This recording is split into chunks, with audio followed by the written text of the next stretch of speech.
never loaded. Okay, everybody ready? Phones off, mics on. It's very quiet in the audience. It must be time to start.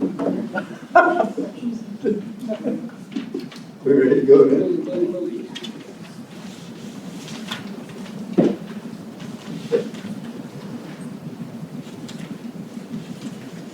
You're going to do the quick thing,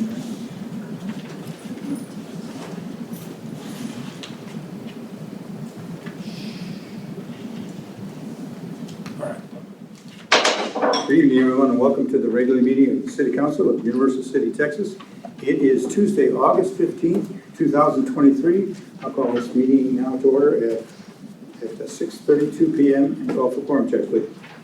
Mayor Pro Tem Goolsby. Here. Councilmember Buck. Here. Councilmember Bulman. Here. Councilmember Fitzpatrick. Here. Councilmember Najarian. Here. Councilmember Vaughan. Here. Quorum is present. We shall proceed. The invocation this evening will be given by Councilman Bulman. I'll lead us in the pledges afterwards. So would you all please stand?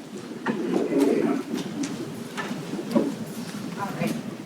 Heavenly Father, thank you for your love and gifts given to us day by day. We praise you for the gifts of creation and the work we are called to do. We thank you for having able hands and minds, for the opportunity to plan and design, to give service and conserve, to care for others, to make our community a better place. We thank you for giving us special gifts and responsibilities, for enabling us to stand upright and make choices, and for presenting us with opportunities to promote justice and truth. We thank you for your protection of our city and our residents. In Jesus' name, amen. Amen.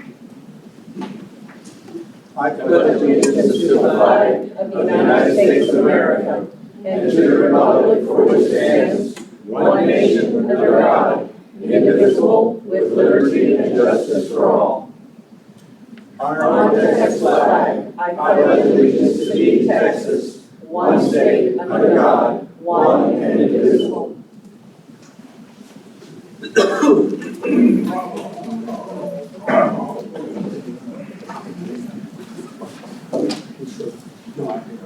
Oh, you did. Ooh, I think we're working. I have a laptop that hiccups quite a bit. So it looks like it's all fixed. Okay, let's move on now to then our special meeting this evening. We've got quite a few items on the agenda. I'm going to move a few things around that I'll discuss with you in a minute. But the first item I would like to specifically go on is tab number 8, to consider the minutes of the Tuesday, August 1st, 2023 regular meeting. Move to approve. Motion by Councilmember Najarian, Councilmember Fitzpatrick. Discussion anyway. There's one slight change. It's on under item number B. It's stated by Ms. Pittman that the responsibility falls under the bank through the bank depository. There was a misspelled word there, so it's word depository. So that's the only change. All right. Motion and a second. Any discussion further? All right. Call for the vote, please. Mayor Pro Tem Goolsby. Oh, I'm sorry. Councilmember Fitzpatrick. Aye. Councilmember Najarian. Aye. Councilmember Fitzpatrick. Aye. Mayor Pro Tem Goolsby. Aye. Councilmember Buck. Aye. Councilmember Bulman. Aye. Councilmember Vaughan. Aye. All right. The motion passes. It's 103 degrees. I'll remember everything. It's nice and cool in here. Okay. Next item on the agenda is citizens to be heard. And you can tell that it is an opportunity for citizens to address council on issues or concerns. Must be informative only. We do not have any specific council discussion or action to be taken.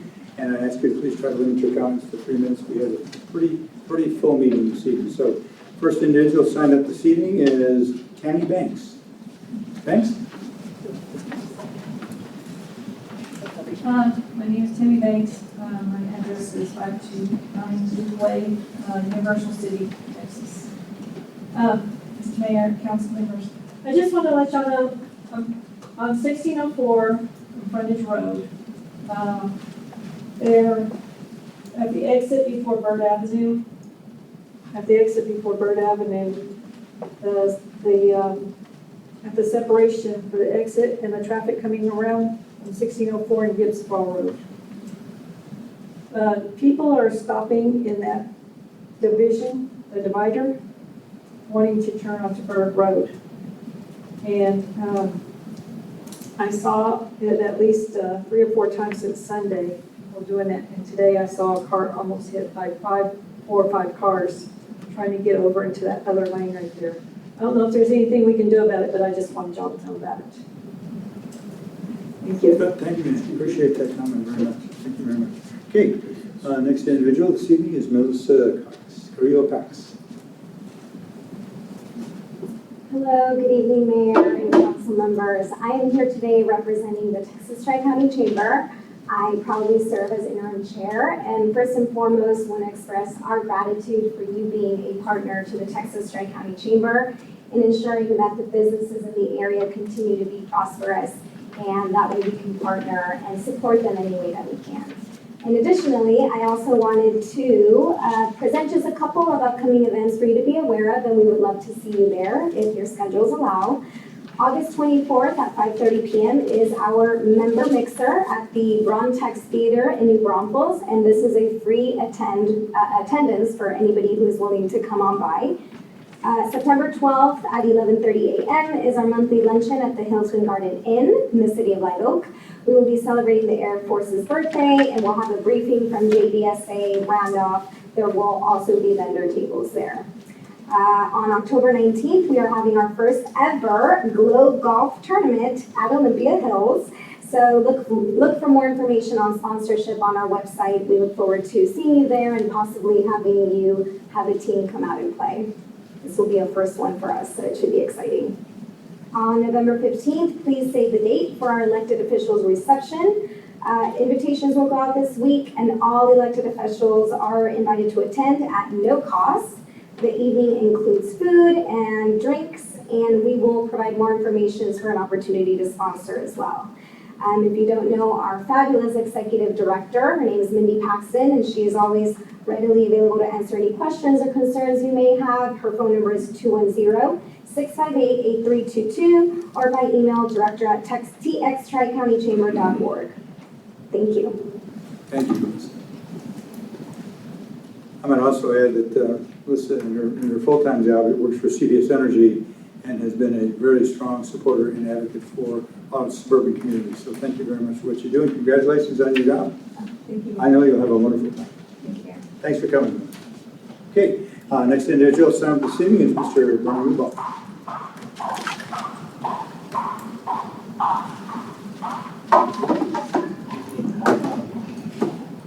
I know you're welcome. Mr. Mayor, Councilman Bernie Ruffalo, 635 Balboa Drive, Universal City. A couple small things before the budget issues come up, which I hope also present. One is with regard to fence repair. I read the diatribe that had occurred in council.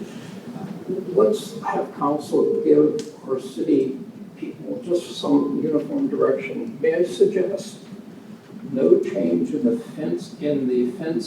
city fence construction standards, no fee, no permit for repair of existing fence with in-kind replacement. That seems very straightforward. And it would be fair. It would be fair across the board. It would also relieve the inspection people of going out and doing kind of ridiculous checks on some fences.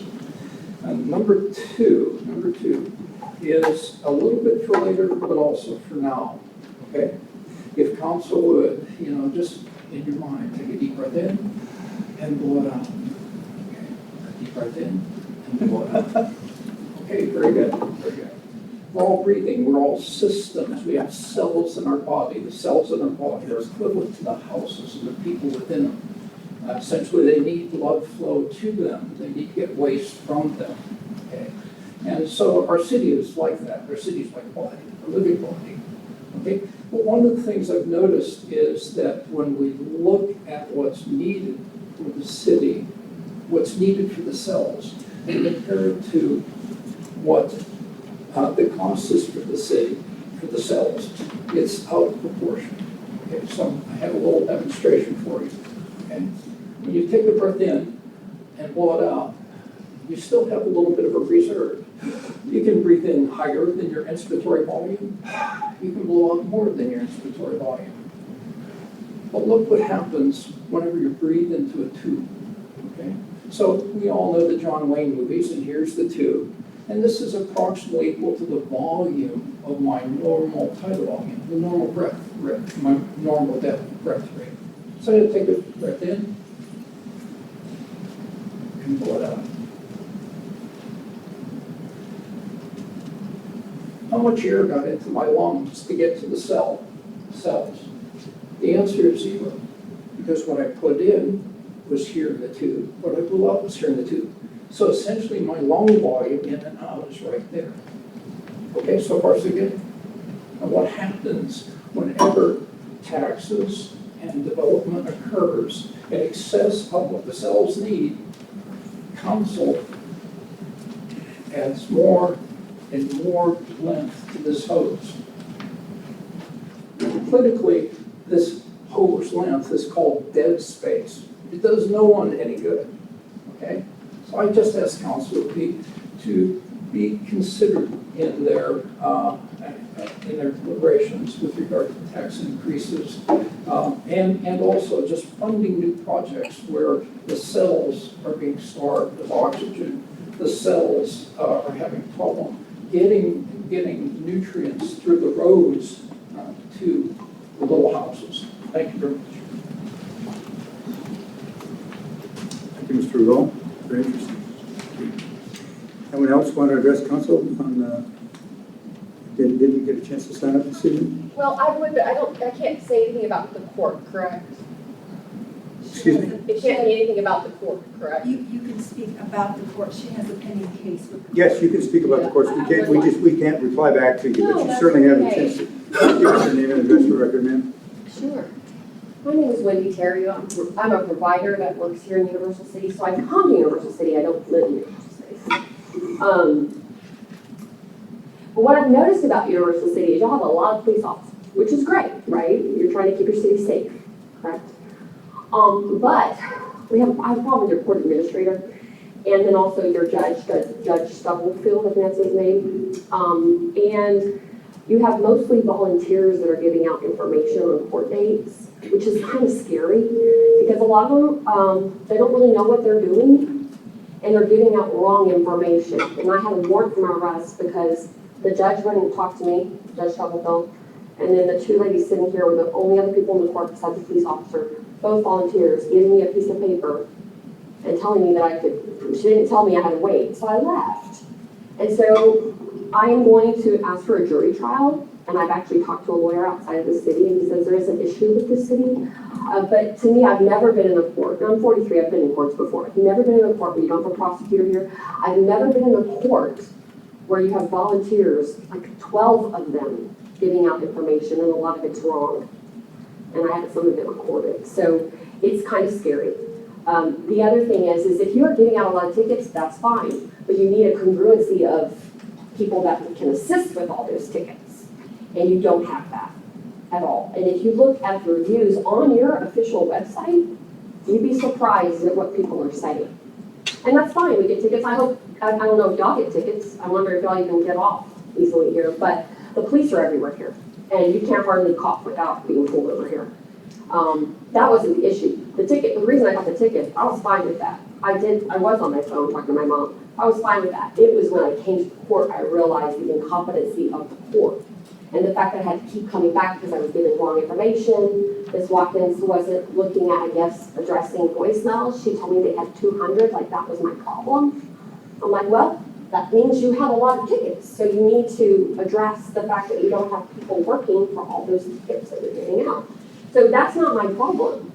But given the wrong information and having to take off work, and I have clients having to take off multiple days to come back here to actually not even be able to talk to the judge, Judge Stubblefield, I don't know. The second judge, she was doing so many things that he wasn't doing. So there was an incongruency in the two judges, like extreme. And I realized, why couldn't he have done what you did? If he had done what you did, I wouldn't have had to come back twice. I would have had a warrant for my arrest after I already paid the electronic fee. So it was a mess. So I spoke to an attorney outside of here, and he told me to go ahead and ask for a jury trial probably and bring it to their attention. I'm going to be calling Mr. Judge Stubblefield as a witness. Actually, I'm going to be talking to him about what he said. I'm actually going to be pulling the audio from the court. So I'm just concerned. I'm just concerned in the fact the way that this city is run. to me, at the least it's incompetent, at the most it's corrupt. So that's all I want to say. Thank you. Thank you, ma'am. Appreciate it. Anyone else? Okay, let's press on. We're going to have a slight change in the business this evening. I'm going to move some of the public hearings, not the public hearings about the budget and the tax rate, but the public hearings on the land use developments. I'm going to move those up, and then we'll get on with the rest of the business, because I think that's the best way for us to proceed this evening. So if you go to where it says no tabs on 4, 5, and 6, and there are 4 has a tab G after it, 5 added, and 6, and there's a tab H. The applicant has requested the city postpone consideration on the items until the next meeting on September the 5th. At that time, we'll conduct a notice public hearing and allow all of those who have come today to speak, and I don't think anybody has signed up that I know of. We will then table the public hearing tab items until the next meeting. So that's what I have right now. So this would be, I would go down to tab number 4 now, and we would officially open up this public hearing. And I'll let staff make some comments, and I'll open up the public hearing. We'll conduct it accordingly, but we'll take it from there as we can. You understand where we are? Well, you use numbers, but the tabs are done by letters, so. Okay, tab number 4, that's the tab we're going to do now, tab number 4. No, that's no tab number 4, excuse me, no tab number 4 on the item. Okay, there's no tab 1, F, no tab 2, tab 3, this is no tab 4. Okay. Okay, does that make sense, everybody? Do you understand what we're doing? Okay, good. Ms. City Manager? Thank you. The Planning and Zoning Commission did hear this case. I'll let Michael give a real short background on their decision, and Mayor, and then we'll let you open the public. Okay. As Ms. Turner mentioned, Mayor and Council, last Monday, August 7th, Planning and Zoning did conduct a public hearing. They did make a recommendation of approval, 9-0. Couldn't hear you very well. Okay, I'll say it again. So on August 7th, Planning and Zoning Commission did have a public hearing for the 3 requests, and they did approve or make a recommendation of approval to City Council, 9-0. Since that time, the applicant has requested that we table this until the next City Council meeting, September 5th. They are working out a few items with the landlord, and so they'd like to have that all nailed down before they come to you. Okay. But we still, by the way it's set up, we still need to conduct the public hearing and get some comments, and if not, then I can go ahead and table this until the next meeting. Okay, it is now 6:50, so let me open the public hearing, and it's related to PC 585, ZC 247. It's a request for an amendment to the future land use plan from R Retail to NS Neighborhood Services on approximately 5-acre tract located at 1922 Pat Booker Road / 2103 Universal City Boulevard, Universal City Square subdivision for zoning ordinance 581. So I'll open up that public hearing. Would anyone like to address council on that particular issue? Are you aware it's basically right down the street from here? Okay. No one wants to discuss. Okay, I'll go ahead and close the public hearing then at 6:51. And now the question is, do I need to go back to tab G and then tabs 5 and 6, or can we just table everything related to this particular thing? Because once the fine flop first, and then there's the zone change. So Just did tab 4, he has to do tab 5 and 6. in the essence of time, are we able to do that? Yeah, do tab G and then go ahead and table it, and then quick do your public hearings for tab 5 and 6. And then you can table tab H as well. Okay, so let me open up tab G for discussion by council then. Consider that ordinance at 1922 Pat Booker Road, changing it from R Retail to NS Neighborhood Services, providing for severability and establishing an effective date. Any discussion? Yes, Mr. Buck. Mr. Mayor, move to table this issue until the 5th of September at our next city council meeting. Does it require a motion? Okay, motion's been made. Do I have a second?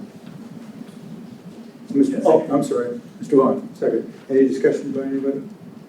All right, let's call for the vote then, please. Councilmember Bott, Aye. Councilmember Vaughan. Aye. Mayor Pro Tem Goolsby. Aye. Councilmember Bulman. Aye. Councilmember Fitzpatrick. Aye. Councilmember Najarian. Aye. Okay, the motion passes. We will move on then to no tab 5 and 6. I do need to do those, and then we can go to address first. I'll open up the public hearing then on no tab 5. That's public hearing 586 Z248, requesting for a zone change at that same property and pursuing ordinance 581. So I'll open up the hearing at 656. Any discussion by anyone? Would you like to address us on that?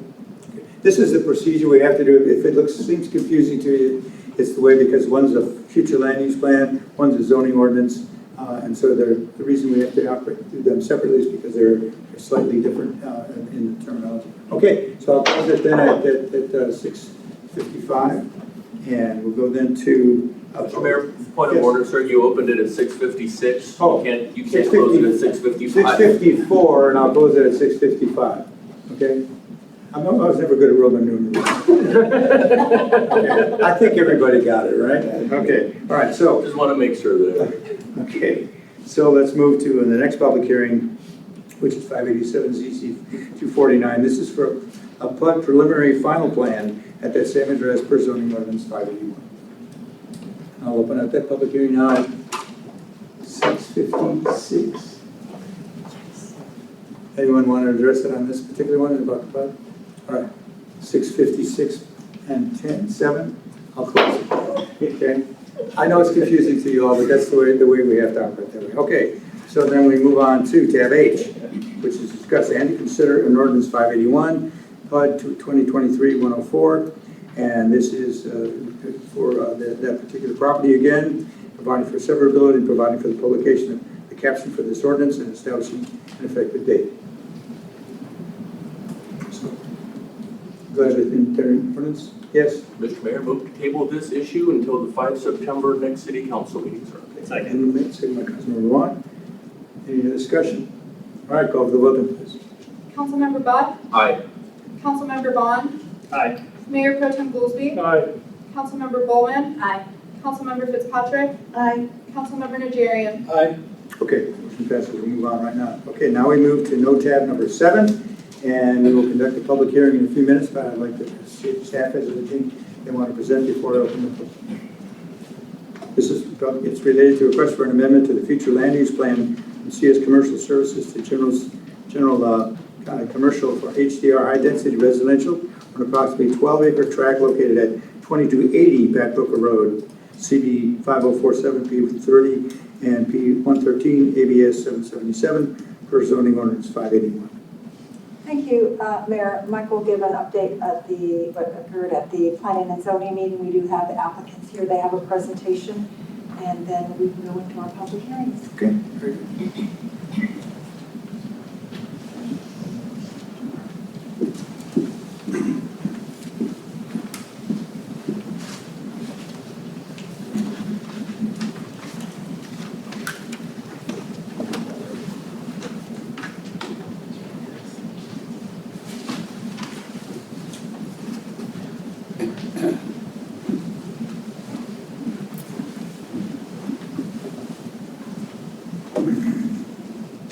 Okay, thank you, Mayor and Council. This item is regarding the property at 2280 Chapel Road.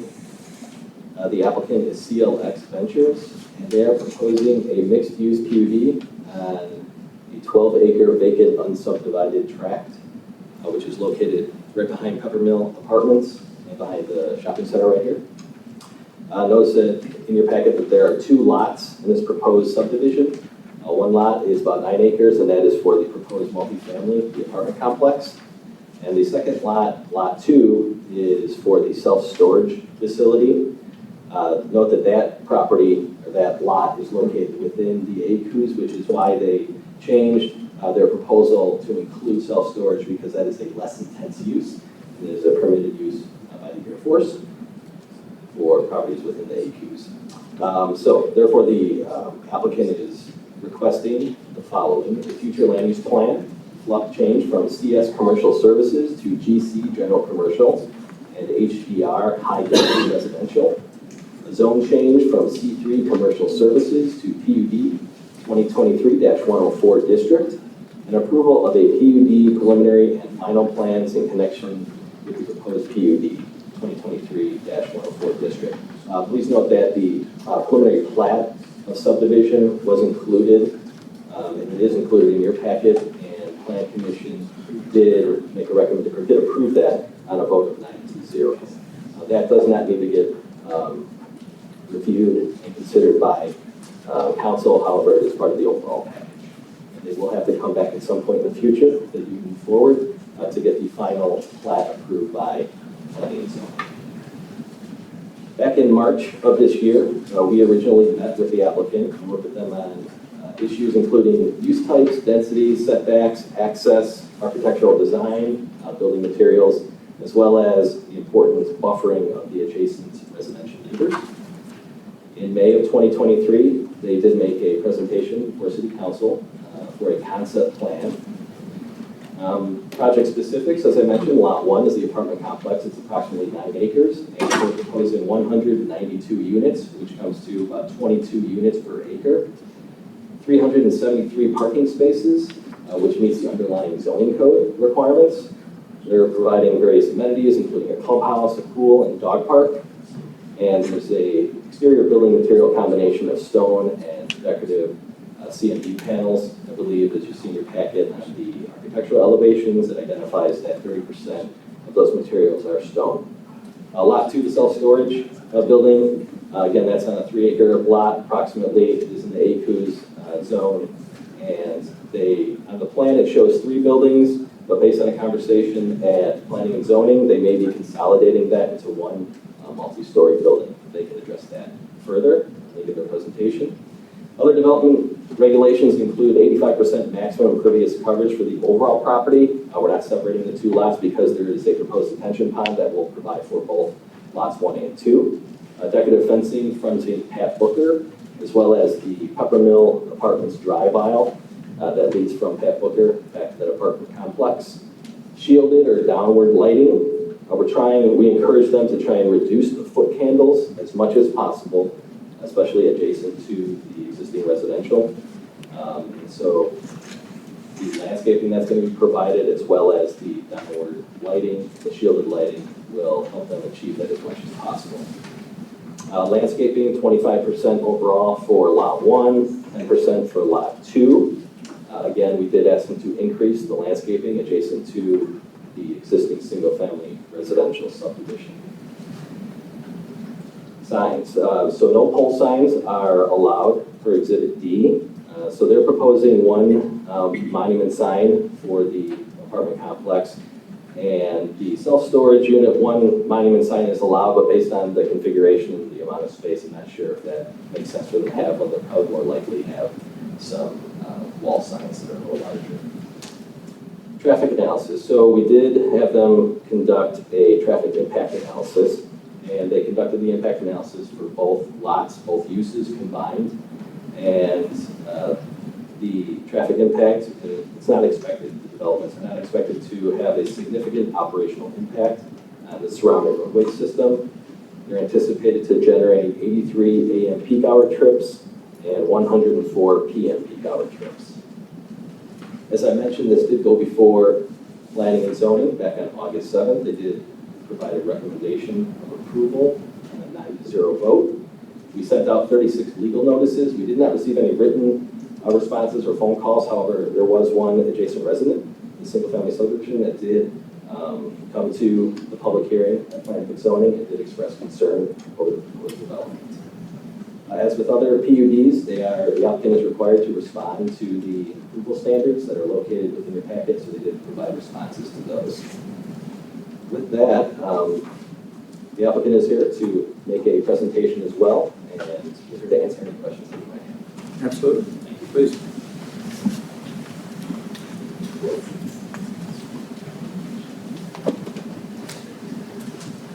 Sir.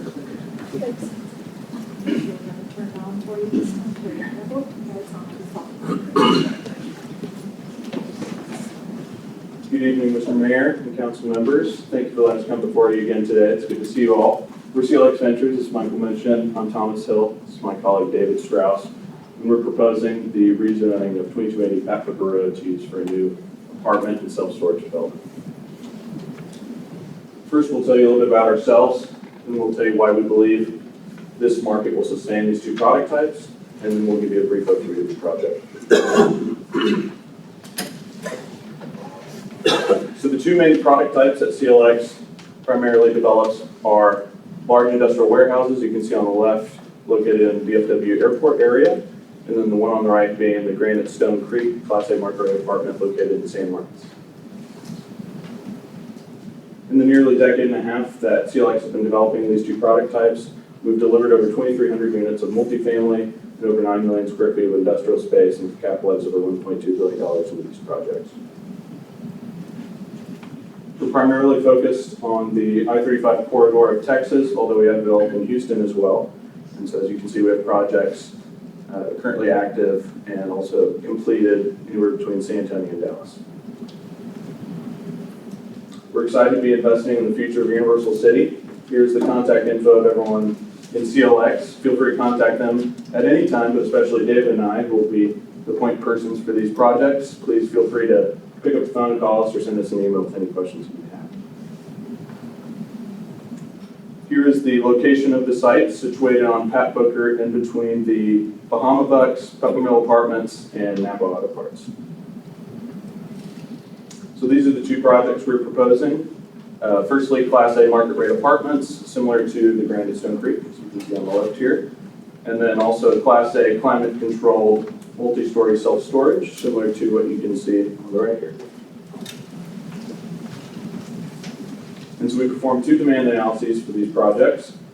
First, let's focus on multifamily. We took the total renter population in this area and subtracted the current existing supply for multifamily units in addition to the proposed and also multifamily units under construction, which gave us a number of 871 units of net demand, and then our 192 units, in addition to White Conley's recently approved, I think 264, 271 units, still leaves over a 400 unit net demand on top of those. And then our self-storage market demand analysis, we looked at the 3-mile radius around our site and found that there's a little over 800,000 square feet net rentable demand space. And there's 12 facilities in that 3-mile radius, which equate to around 550,000 square feet of space, which is 6.8 square feet per capita. And of that 6.8 square feet, 2.8 square feet per capita is climate controlled. And so our net demand calculation brought us to a number of 261,000 square feet. And we're proposing about 100,000 square feet, so that also leaves additional demand on top of our proposed self-storage space. Here's our preliminary working elevation for the apartment project, showing the amount and types of materials we're proposing. We did receive some comments from Planning and Zoning Committee that suggested perhaps we incorporate some aspects of Randolph Air Force Base into our project. And so we've already gotten with our architect and we're beginning to do sketches and to try and assimilate some textural and architectural design into our project as best as possible to honor the heritage of Universal City and long ties with Randolph Air Force Base. Here's our current landscape plan we're working with. As you all know, we have many wonderful trees on this site already, and so we are planning to engage Bartlett tree experts who we've worked with in the past to not only save as many of these trees as possible during construction, but then to preserve these trees for years to come. But we'll also be supplementing these trees, especially along the rear border that is adjacent to the single-family residences, as well as the demarcation line between the apartment and self-storage projects, as well as the Pat Booker frontage. Mr. Mayor, may I ask a question during their presentation? No, we have to go to the public hearing first, then we'll open it up for us. So that's the procedural way we got to do it. Sure. So here is some of the existing trees and also trees that will most likely have to be removed and that we're going to try and keep. This is the back rear edge of the property. As you can see, we have some trees along there, thankfully, but we'll again be supplementing those. And then here's the border between the apartment self-storage project and also along the rear border with the single-family residences. We have a nice cluster of trees there that we will again be supplementing. And then along the frontage of Pat Booker, we do have some nice cluster of trees here, which we're going to do our best to save, as well as add more trees there. And then similar story here, we have a nice line of trees on Pat Booker frontage already, thankfully. As well as here, near the secondary access point, we do have some nice clusters of trees. But again, we'll be adding them. And then here's the detention pond. Unfortunately, because we're going to have to construct the detention pond in this area, we won't be able to protect the root systems of these trees. So we will lose all the trees in the detention pond.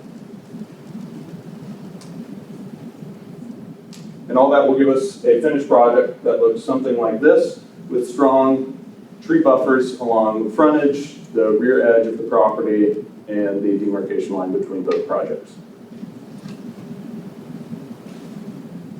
Here's our current working development timeline. We'll begin design development as soon as we receive approval, and we expect to close on our land by the end of the year, and then begin construction sometime middle of Q2 next year. And then we will begin to deliver units about a year after that in 2025, around April time. And then finally, we'll deliver our last units around Q3 later that year. And with that, that is all we have. Okay, what we'll do is open up the public hearing in a minute, and then we'll open it up. I'll discuss in council topic. Yes, sir. Thank you. That good? Did you want to add anything? Mr. Strauss? No, we're just here to answer any questions that you Okay, have. perfect. Hopefully we will. Okay, thanks very much. Okay, all right. It is 17:10 hours. Is that for the military, huh? 19. Excuse me, 19:10. 17:10 is 5 o'clock. All right, let's open up the public hearing then. 7:10. Anybody want to address council on that? We get a kind of a mix. It's kind of, yes, ma'am, please. Mr. Mayor, Councilman, gentlemen. Please come on up, ma'am, because we record all this. My name is Patricia Donahue. I live at 326 Balboa Drive. Councilman, Mayor, Councilwomen, apologies, learned gentlemen. I have a question.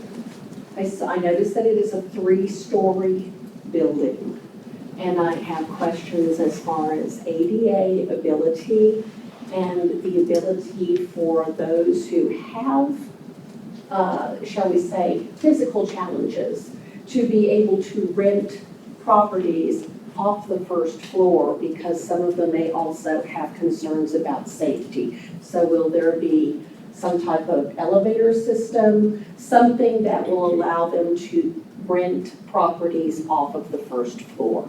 Only because I don't need that right now, but you know, only God knows what's coming. Thank you. Thank you. Okay. We can make sure we address that question. Definitely. Thank you. Anyone else? Okay, let's close the public hearing at 7:11. We'll move on then to tab number I.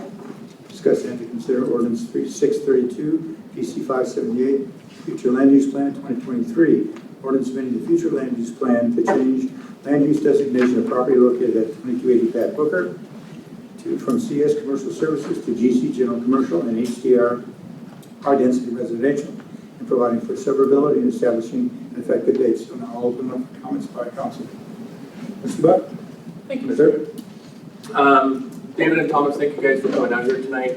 Certainly appreciate that. You talked about trying to save as many of the trees as possible. Is there any possibility that you could, I know this is going to sound crazy, but I've seen it before, it does exist, relocating the trees where they can dig down, grab the roots, pull them out? Because there are a lot of beautiful trees, but there's also a lot of trash trees that are out there. So thinking of replacing some of those trash trees with some of the existing trees that are out there, if they're potentially movable. More of a suggestion. You can address that anytime, yeah, please. Can we come back up here? Yeah, Yes, sir. I've done that in the past where we had a condominium project in Houston, and we actually, the first building, we lost the trees. The second building, we moved those trees over around the first building, and we did that. So the answer is yes, provided that the tree is movable. I mean, the bigger it gets, the survivability drops to zero. Plus the cost to move a huge tree is, the Texas Bankers Association in Austin has been moving trees for 2 years for a site they're not going to build on for another 2 years. The moving of those trees, and they're magnificent, and, you know, they're $1 million trees, and it's costing a couple $100,000 a tree. So we set that aside, we can't do that. But what we can do is use like a Vermeer 44, which is a small machine. And the hackberries are not a wonderful tree. We can, you know, remove them, but we can replace them with some of the smaller oaks and others.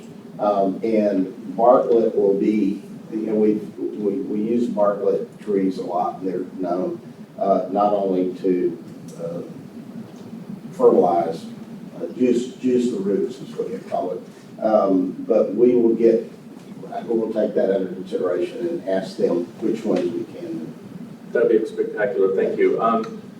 And then also, if we could go back to the designs where the trees were located at, specifically along the frontage road of Pat Booker, where does, Mr. Casada spoke about not having pole signs in the area, and you would probably have fence signs.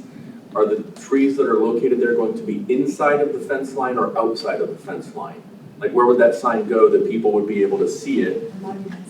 Yeah, the monument sign. Okay, so we are going to have a monument sign. Yes. Okay. Yeah, it's in a median of its own at the entrance. And the entrance was established by TxDOT, not us. Yes, sir. To align with the. And the deceleration lanes and all. Well, that's not shown on here. We anticipate TxDOT requiring that. And that should not hurt any trees, because there's enough room between the edge of the street. Yes, sir. And the trees to put a decel lane. Very nice. Well, I, for one, am looking forward to having something in that space. It's been vacant for a long time. I know the owners have been trying to sell it for a long time, so happy to see you guys moving in. Preliminary welcome to Universal City. Thank you. Thank you.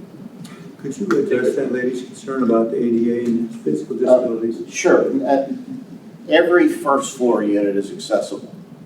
We will not have an elevator, and therefore somebody that wanted to live upstairs that needed ADA, we would not have. Now, we have a percentage of full-on handicap units, but all of the first floor is accessible. You know, so that's the blunt answer. We want going to the second floor. There's not going to be that opportunity for somebody in a wheelchair or a walker. But the property, you talk about security. And in our business, you don't like to use the word security because there's a liability that goes along with that. However, we will have a courtesy officer that lives on site that's part of the management team. We have a fence all the way around, and it's gate operated. And so I'm not saying a bad actor couldn't get in there, but you know, we take every precaution to make sure that, you know, people that shouldn't be there don't get there. We really haven't had a big issue with that. I know that might be surprising, but we haven't. Matter of fact, the project in San Marcos, the one with the blue, that doesn't even have a security fence, and that's been there for 2.5 years, and we've not had an issue there either. So anyway, but we have a security fence, which should give you some level of security. Okay. Thank you. All right. Ms. Goolsby. Thank you, Mr. Mayor. So just a thing that, just so you all understand, when I'm flipping through and I get to your very first landscape plan, and that's basically page 13, that has very few trees on it. So then I got really concerned about that because it says landscape plan, and then I started walking through it. I did see schematic, but on the other one, on that one, it still says schematic. I know that's where we're at. I'm just giving you a heads up that I was ready to be very unhappy with this because you had only a few trees shown. Well, one is the new landscaping, and this is with new and existing. And but I get you. Yeah, it was really trying to figure all of that out. If there's the one thing about this site is the trees.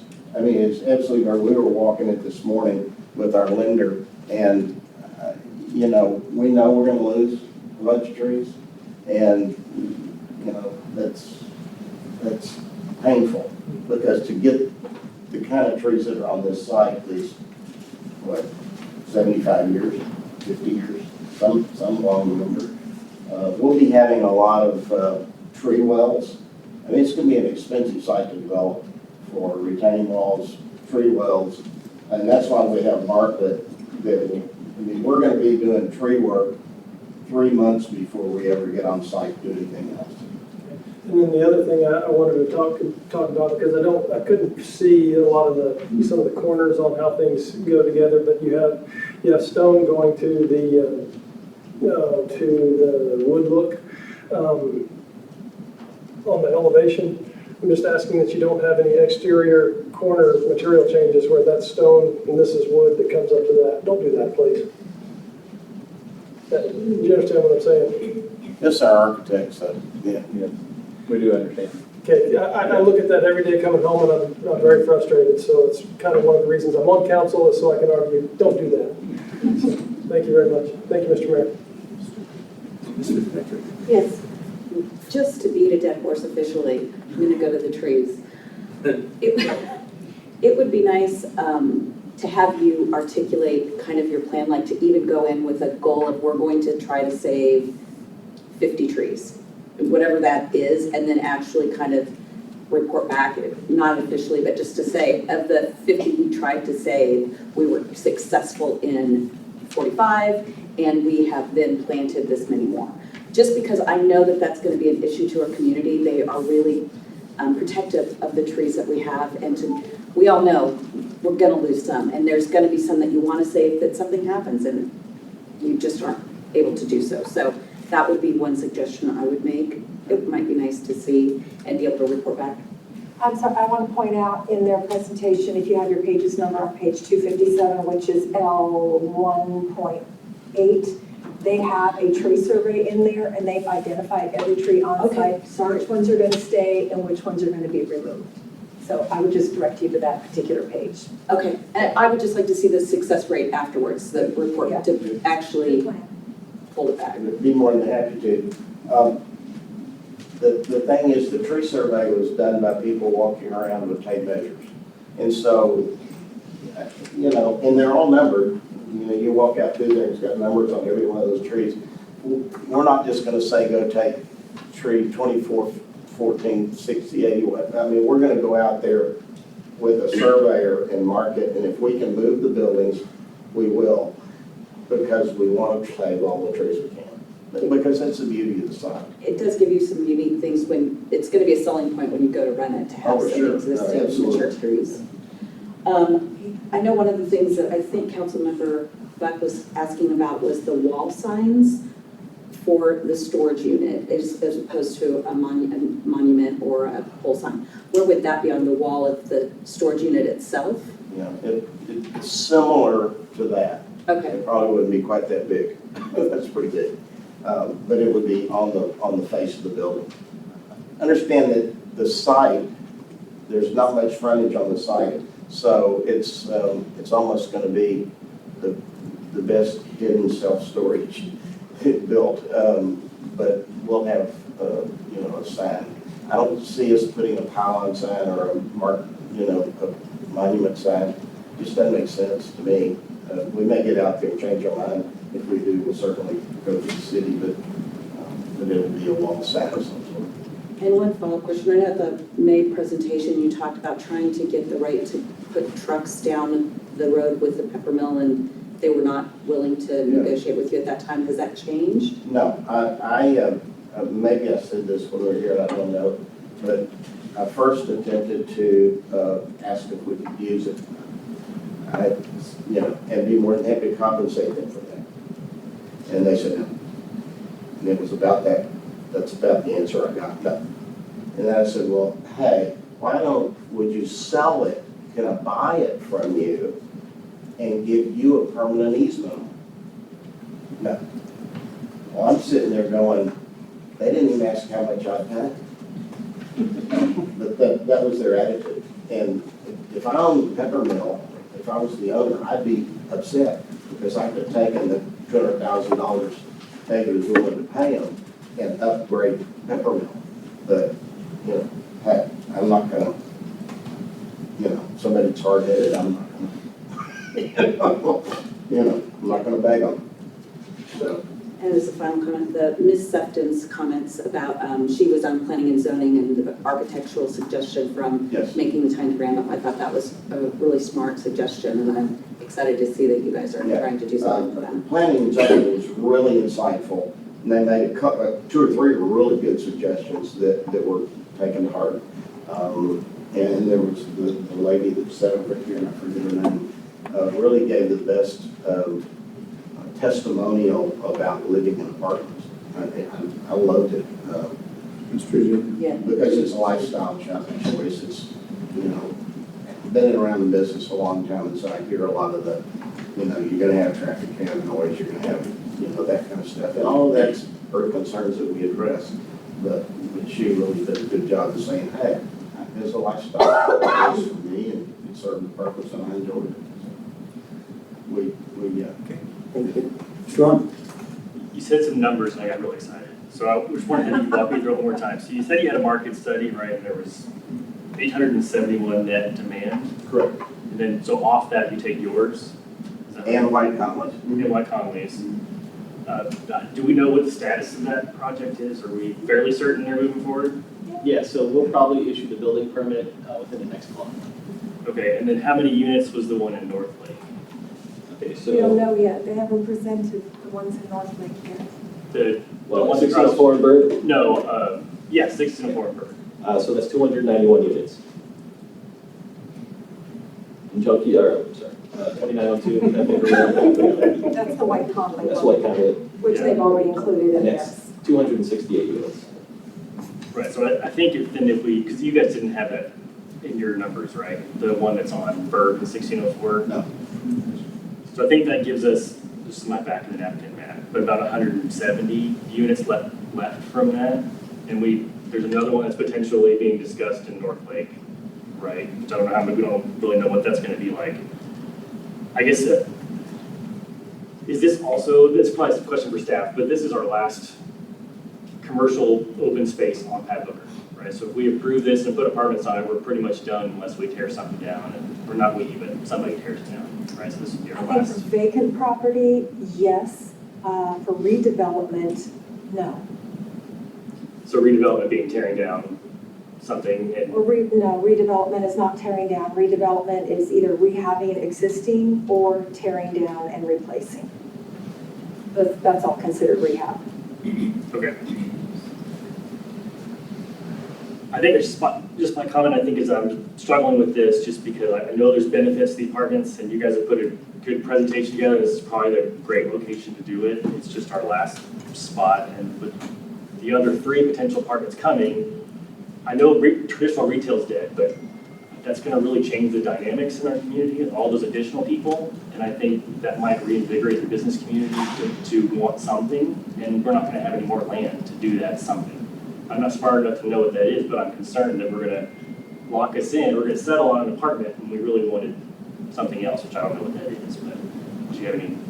Can you convince me? It's crazy. no, I can't convince you, but I can point out that driving from Randolph Air Force Base inference this way, I mean, how many vacant buildings are there? And those are going to be redeveloped. And the development begets development. And you have White Conley, who I've been partners with before. They build a quality product. I build a quality product. And that's going to raise all of the other apartments to have to rehab, or they're going to lose out. Their vacancies are going to go up. But overall, I think you're going to see a rejuvenation. I already see some new buildings down. I don't know what it is. There's a white stone building going in down there, a little strip center. You have the strip center up here with the good Italian restaurant, which y'all haven't tried. You need to. It's great. But you're gonna find that with the new development, other people are gonna go, you know, we need to fix our place up. And I think that's gonna happen up and down Pat Booker. Now, that's the only answer I have. you know, we don't want it to be overbuilt either. And if we didn't know that there was a demand, an ample demand, we wouldn't build the project, because we're signing on a note. Thank you. Mr. Adjournment. Thank you, Mr. Mayor. Just to go off that last comment, we have a strip mall right next to this facility that has quite a few vacancies in it. That's my thinking as well, to bring more people in Universal City and making more demand on leasing the properties that are available. But that's just a comment. My question being, could you touch on just lightly the possibility of changing the 3 units of the storage into the 1 unit? Yeah, it's going to, well, the original, we just put in there as a placeholder, which was 3 individual 1-story buildings. It didn't take us long to realize that that really wasn't the best use, and to give us more circulation around the building, to go up to a 3-story, especially when you're going to a fully air-conditioned facility. It's just more efficient, and it will have an elevator, you know, freight elevators. So that decision has really already been made for us, and we're ready to move forward with planned development on a 3-story. So, thank you very much. So with that said, moving that to, that will now be, say, a single building, but now higher elevation than what these first 3 were planned at. What is the effect as far as the height of the apartments versus the height of the storage unit that's going to be right in back of that? They'll both be basically the same height, like 34 feet. The apartment will be a little bit taller. Yeah, a couple of feet, but we're not talking significantly. Yeah.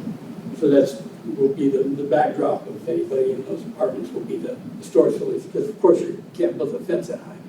Yeah, no, you'll that's correct. But we're putting a landscape buffer all along the back side of Also, yeah, I was going to say, I believe doing it that way too would probably make ingress, egress to that property a lot easier, since the apartment building on the side doesn't really want you. Yeah, that was strange, that whole conversation.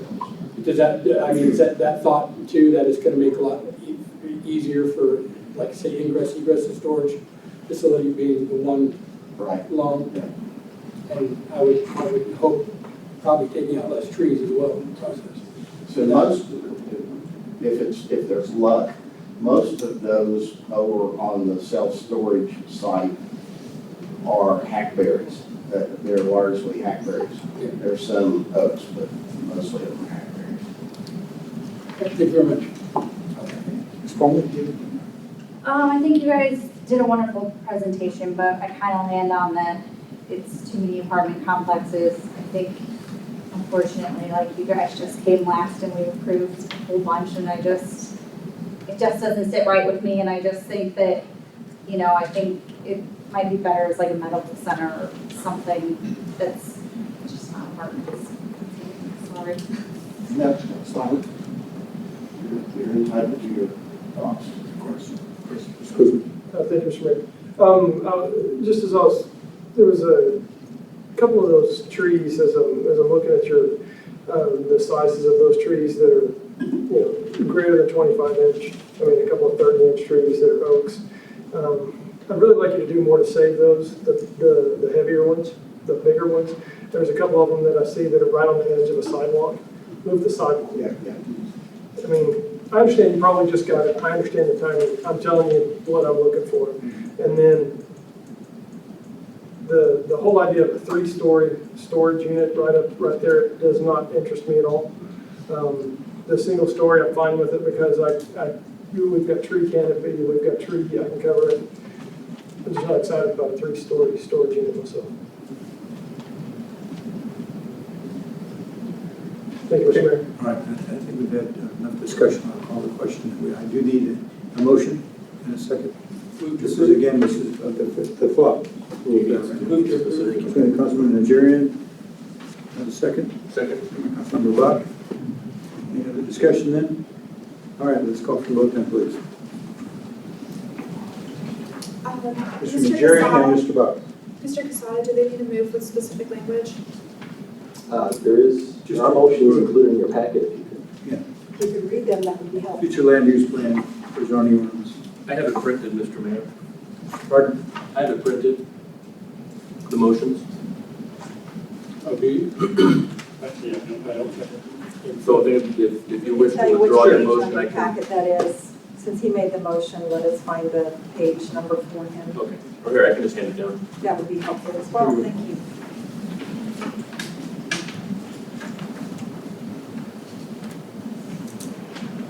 Okay, Mr. Future land use.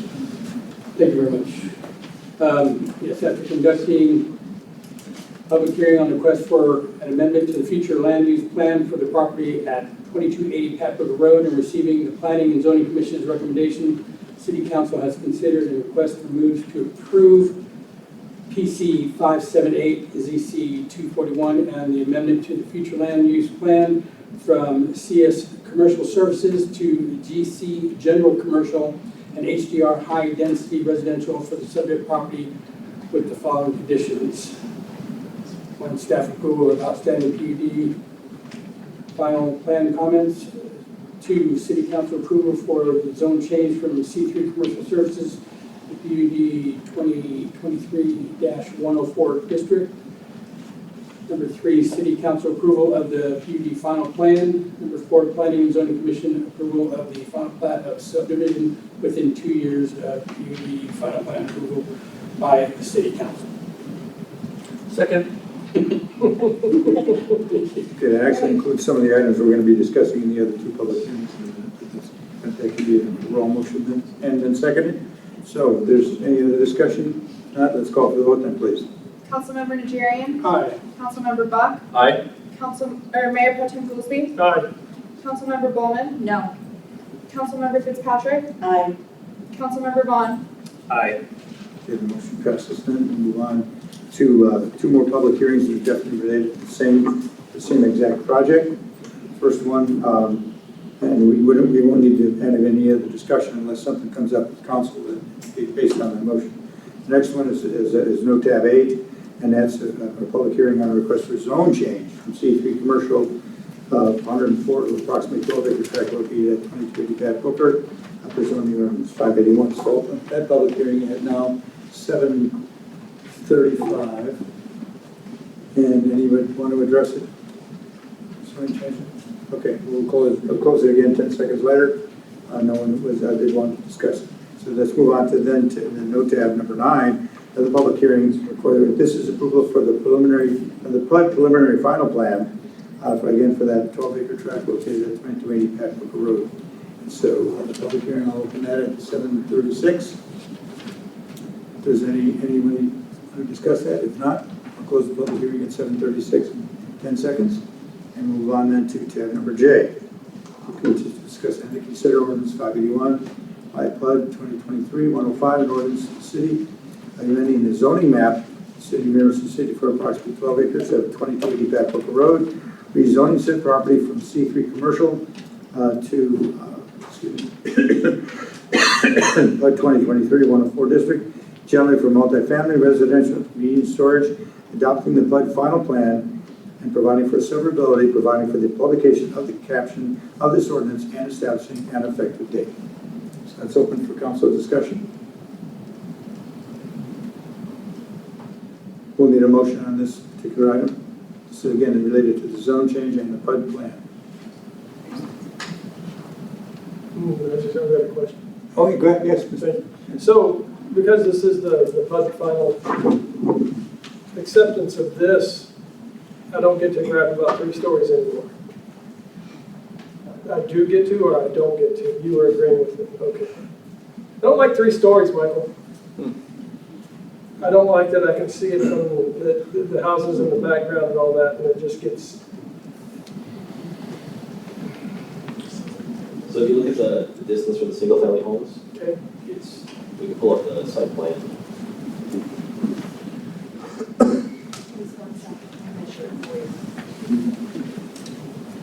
So the apartment complex, the closest buildings are about 80 feet or 88 feet, and then 40 feet.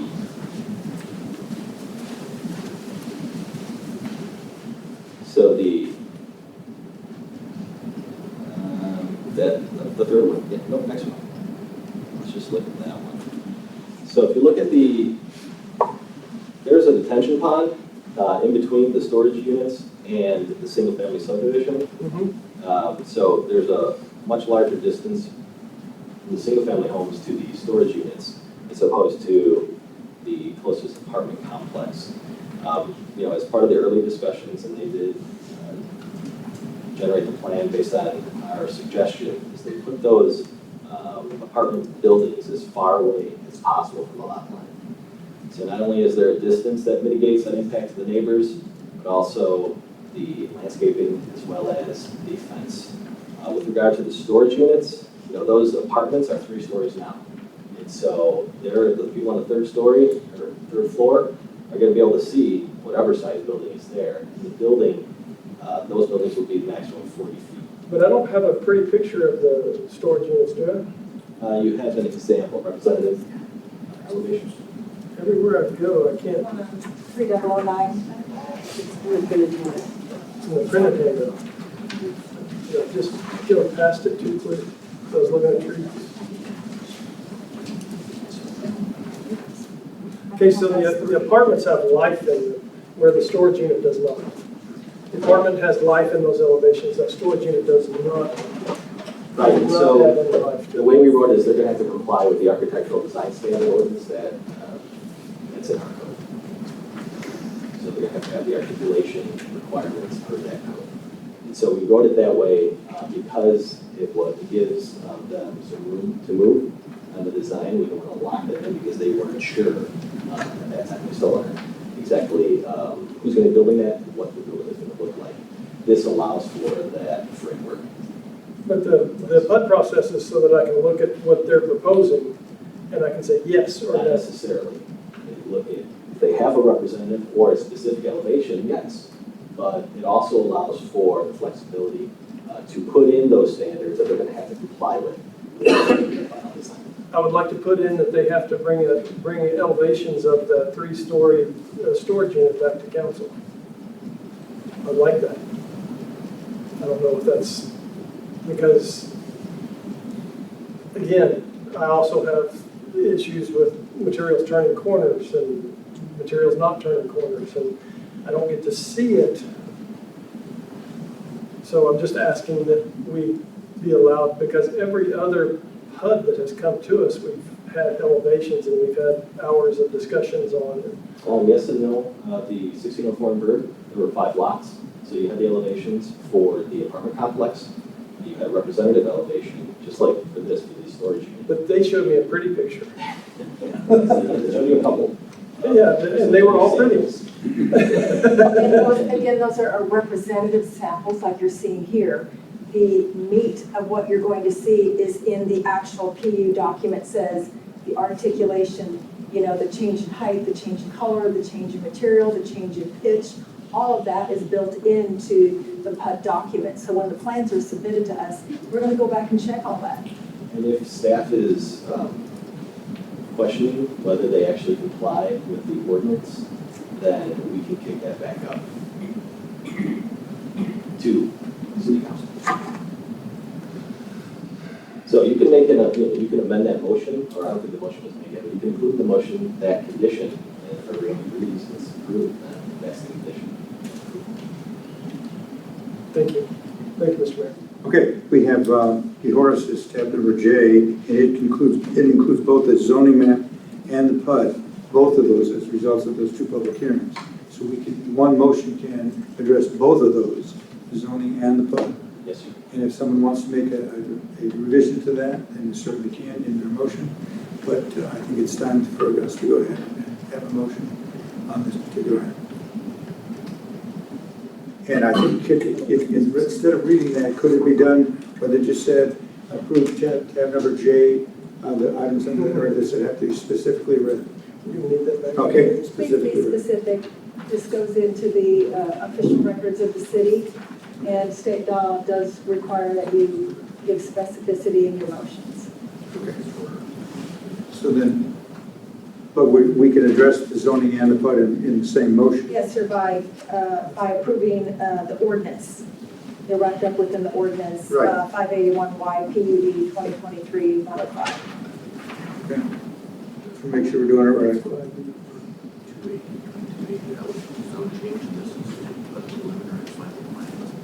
So in our agenda packet, there were two separate motions that were proposed, one to approve the zone change, and the other to approve the PUD preliminary and final plans. Right, those are actually from the Planning and Zoning Commission. You're going to the next page, which is tab, No,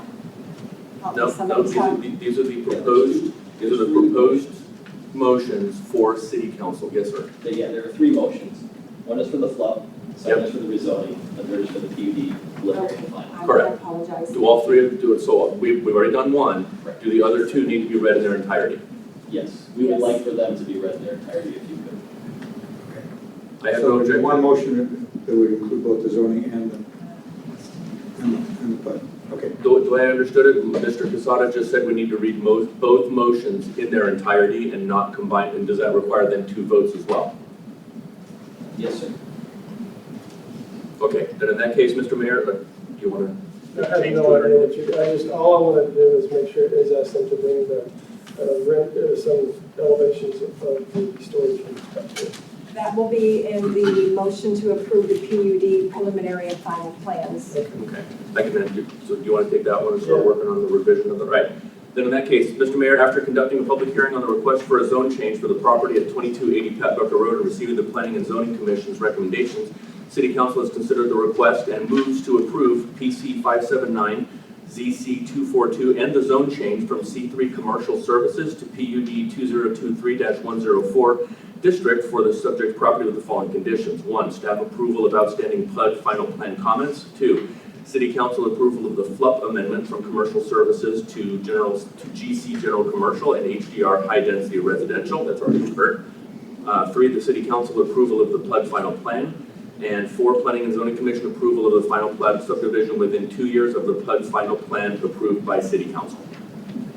Okay, motion to the second. Second one, Councilmember Najarian. Any further discussion, anyone? All right, let's go for the vote then, please. Councilmember Buck? Aye. Councilmember Najarian? Aye. Mayor Pro Tem Goolsby? Aye. Councilmember Bulman? No. Councilmember Fitzpatrick? Aye. Councilmember Vaughan? Aye. Okay, the motion passes. Okay, that proceeds, those are the public hearings that we had this evening.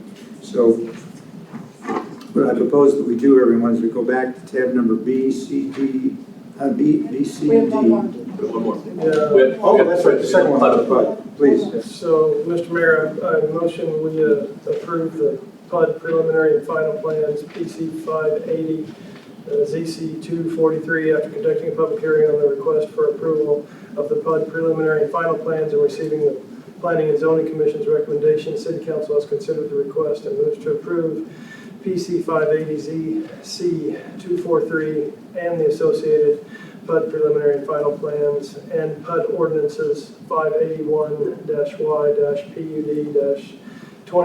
581-Y-PUD-2023-105 for the property at 2280 Pat Booker Road with the following conditions. Number 1, staff approval of outstanding PUD final plan comments. Number 2, City Council approval of the FLUP amendments from CS Commercial Services to GC General Commercial and HDR High Density Residential.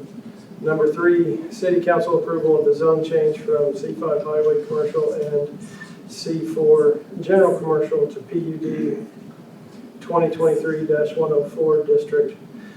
Number 4, Planning and Zoning Commission approval of the final plat of subdivision with 2 years of PUD final plan approval by City Council. And number 5, City Council approval of the storage unit exterior design. Okay, motion made by Mayor Pro Tem Goolsby.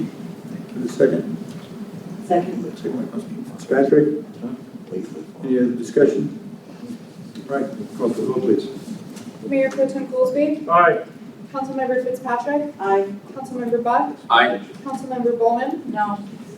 Councilmember Najarian. Aye. Councilmember Vaughn. Aye. The motion passes. Okay, my suggestion for everyone is we'll do tab B, C, D, and then K, and then we'll get into the public hearing related to the budget, on the budget, and then on the tax record. So would you like to take a 5-minute break? And then we'll come on back and attack tabs B, C, D, E, and K.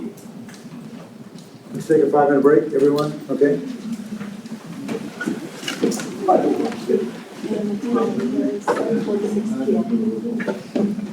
Off this depot, so it's always in my printer. So it's like, it's always in my printer.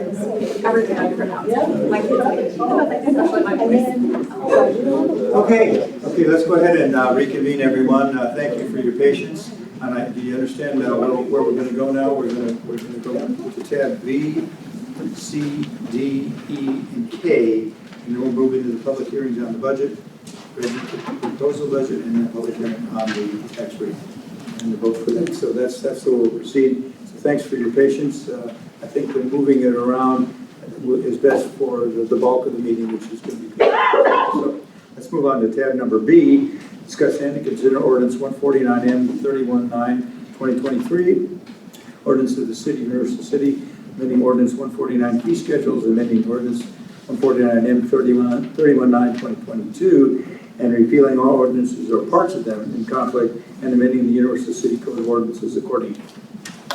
Thank you, Mayor. I'll talk on tab B, C, and D at the same time since they're all very similar. As you know, when we went through our budget workshop, we had a rate consultant here. He gave us an indication of what our rates needed to be in order to cover our maintenance and operation and capital projects for water, sewer, and stormwater. So those rates have to be effective by September 1, which will actually be September 5th for us, so that they go into effect with the proper billing cycle, since everybody's billing cycle is different. So we have those ordinances before you. It's 3% water, 3% sewer, and 5% stormwater. Again, all of those rates are lower than what we anticipated last year, so that's what we have for you for approval. But we do need to act in 3 different. You'll act on them separately, yeah. So the first one I won't address is each tab one. number B, so I'd be glad to entertain a motion on tab B. Move to approve tab B. Vaughan? Second. Second by Councilmember Vaughan. Discussion? All right, call for the vote on that one, please. Councilmember Vaughn. Aye. Councilmember Buck. Aye. Councilmember Bulman. Aye. Councilmember Fitzpatrick. Aye. Councilmember Najarian. Aye. Mayor Pro Tem Goolsby. Aye. Sorry. Keep you on your toes. We'll get used to you eventually. I know, I'm so sorry. Okay, motion passes. Tab number C, discuss and consider ordinance 149M 3209 2023. It's ordinance of UC amending ordinance 149 fee schedule, repealing all ordinances or parts of ordinance conflict, amending the Universal City Code ordinances accordingly. Okay, so that is now. Second. Oh. A motion by Councilmember Vaughan, I think, that Yes. one. Second by Mayor Pro Tem Goolsby. Further discussion? All right, call for that vote, please. Councilmember Vaughn. Aye. Mayor Pro Tem Goolsby. Aye. Councilmember Buck. Aye. Councilmember Bulman. Aye. Councilmember Fitzpatrick. Aye. Councilmember Najarian. Aye. That motion passes. Tab number D, again, it's consider ordinance 570D 2023, amends ordinance 570C 2022, establishing municipal stormwater utility fees and amending the code of ordinances. Move to approve. Mayor Pro Tem Goolsby. Second. Second by Councilmember Najarian. Discussion? Yes. Yes, Mr. Buck. The numbers, I think, either I'm dorked up or the numbers are dorked up for tab B. If you guys could go look at the numbers from and to for the stormwater from last year to this year, if you see from last year, A and B, it goes residential tier 2 and then residential tier 1. But on this year, it's residential tier 1 and then residential tier 2. And the numbers, residential tier 2 goes from $4.09 to $4.29, and residential tier 1 goes They just transposed them. so they just switched them. Yeah. So, So the- yeah, I'm so sorry, the I other- can address it. I don't know why in previous ordinances it had tier 1, tier 2, and then it went 1, 2, 3, 4, 5. I remember. So what we did this year to correct it is we did them in numerical order. That's the only change. It's, okay, so I see where my problem was. The sizes are different. Last year, tier 1 was 5,000 and more. This year, tier 1 is 0 to 499, Correct. but the rates didn't change. Tier 1 is 5,000 and more, and your tier 2 is 0 to 499 square feet. Yes, sir, but I was a tier 2 before, speaking my own personal examples. Sure. I was a tier 2 last year. This year, I'm a tier 1.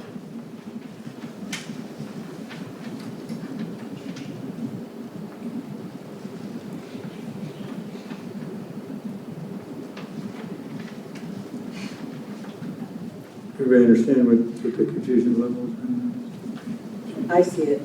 So you switched you put them in numerical order, but you didn't flip the size annotations. Dollars. No, You flipped the dollars, but not the sizes of the square feet of the house. So it's the square foot of the lot. So think of your own house. Most houses in Universal City last year were a residential tier 2, and we're paying $4.09 a month. Now, everybody under 5,000 is a residential tier 1 and is going to pay $5.67. You see what I'm saying?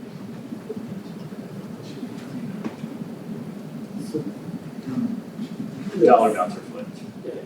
Either the dollar amounts are flipped, but if you just switch the square It's the footings. square footage that's incorrect. Correct, if you just flip the 2 square We'll change footage. that between this now and the second reading. Okay. Okay, good. Everybody understand that then? That clarifies the issue? Okay. All right, so, See what I'm talking about? So amend my motion to fix that. You can approve it with correction, and we'll have it corrected for you at the second reading. Just approve it with Requires two readings. Approved with corrections, yes. okay. Second with correction. Been made and seconded with corrections. Any other discussion? All right, call for the vote, please. Mayor Pro Tem Goolsby, Aye. Councilmember Najarian, Aye. Councilmember Buck, Aye. Councilmember Bulman, Aye. Councilmember Fitzpatrick, Aye. Councilmember Vaughan. Aye. That motion passes. Let's move on now to tab number E. Discuss and to consider the FY 2023-2024 UCEDC budget. Ms. Turner? Thank you, Mayor. As you know, the Economic Development Corporation tries to do its budget at the same time that the City Council is, so that we can wrap everything up real nice and neat. Kristen, who tonight is acting as your city clerk, your Economic Development Director, and your live streaming media crew over here, thank you so much, is here to present the EDC budget for you, which they did consider at their last meeting. Thank you, Kristen. And approved unanimously. So the amended EDC budget was left on your dais, and the original budget that was included in your agenda packet, there was a typo for the 2020 bond debt service interest. It's not $8,611, it's $86,011, and then the contingency was adjusted to $78,000 to account for that. So for proposed revenue, we're budgeting 1.75 million. There's an anticipated carryover of 3.8 million. We did increase our travel training lines a small amount because we do have a new full-time employee and the cost of travel has gone up. Additionally, the membership subscription line was adjusted by $13,000. We did add a couple of new subscriptions. Blue Dot, which will allow for an online business directory and also help us with our Shop Local and Rewards campaign that the EDC is looking to kick off this next budget year. The cost of the website did go up a little bit each quarter, so the adjustment was made for an additional $5,000 for that. Other big changes to the budget based off of last year is the EDC overhead line, which was found in the support services category. This year, the EDC will pay to the city $98,000, and that is overhead for lights, facilities, electronics, those kinds of things. It's a fee that actually all the departments are going to pay to the city moving forward. If we want to skip all the way down to real property and equipment, the infrastructure improvement line, which can cover landscaping, lighting, streets, wayfinding, was increased to 1.2 million from 895,000. Pat Booker Road maintenance, which is also the maintenance line for the properties that are now owned by the EDC, went up to $80,000, and that's because we own some more properties that the Heritage Landscape maintains for us. Facade improvement line did go down to $100,000, and that's because we haven't got close to the $250,000 in the past, so I thought the money would be better allocated elsewhere. If you see the prior year projects that we are carrying over, 2405 Pat Booker Road, which is the old Acme Ace building. We still have some properties that we're looking to acquire that EDC and Council has approved the purchase, but we don't have signed contracts and have not closed on, so that's $605,000. And then we still have some pending monies for Kinley Horn and HDR for the design thoroughfare and roundabout in Pat Booker Road, totaling about $140,000. So prior year projects total $945,000 that we're carrying over. And our community events line did go up $33,000. That is because several reasons. The cost of her doing the events, our vendors have gone up on us to host the events. Also, our sponsorship dollars has gone down a little bit just with the economy getting harder for people to contribute money to us. And we're also adding several events this year. Property acquisition, we still have budgeted $500,000, and that's because there's still a couple of key parcels that the EDC has identified that the market hasn't presented itself to us yet, but in the case that it does, we would like to have money budgeted for that. And then lastly, a contingency of $842,000, and you're probably wondering why that contingency is so big, and that is because the City Council and EDC is working on some infrastructure improvements at the thoroughfare at Kitty Hawk and also the reunion development, and we haven't decided who exactly is covering what, but we do anticipate that the EDC may have to go out for a sales tax revenue bond, and the money in the contingency is to cover that debt service. Okay, we'll open it up for discussion, then we'll get a motion. Ms. Bulman? I just had one question. Your business development mixer workshops, it was previously zero. I know it's only $10,000, but someone just asked, what is it? I'm glad you said that because I accidentally skipped over that one. It's okay. We are looking to host business development workshops this year. So we would like to do at least 2 this year. So hopefully right after the first of the year, and then maybe in this July-August timeframe, where we invite all the Universal City businesses in to just kind of give us their feedback. And it's kind of hard to tell you about this initiative without telling you about the initiative before that. So currently we are compiling a survey, and we are going to give it out to all the business owners in Universal City because we're actually working without a current business database. We don't have point of contacts for owners, for operators, for businesses. So we're asking them, what brought them to Universal City? What kind of issues are they facing as a small business? If they have social media, if they need help with their social media, what kind of workshops and stuff that they would like the city to do to help them be more successful as a business. And we're hoping to use that feedback to kind of guide us as an EDC on how we can help those businesses more in the future outside of a storefront improvement program. And so once we get all the responses to that survey, that will give us the connections then that we need to invite them to these workshops and mixers. I love it. Awesome. That's all I got. Mr. Wall? I like that you just said, so thank you. On the infrastructure improvements for 1.2 million, is there anything identified there, or is that a placeholder because of things that you think might be coming? It's a little bit of both. So we have been working down in the Reunion District with wayfinding, with specialized lighting, streetscaping, landscaping. Aviation district. I'm sorry, yes, Aviation District. Streetscaping and stuff for that project, as well as some of the infrastructure that we've identified that might have to happen up in Reunion. There's nothing committed or earmarked yet, but it's just budgeted to help with either of those 2 big projects. Okay, and then the 3.8 million, the anticipated carryover, is that everything you've got? Yes, sir. So you're not holding anything back like that you want to keep as a... No, sir. Okay, thank you, Mayor. This does require a motion. Move for approval. Okay. Motion by Councilmember Vaughan, Second. second by Councilmember Najarian.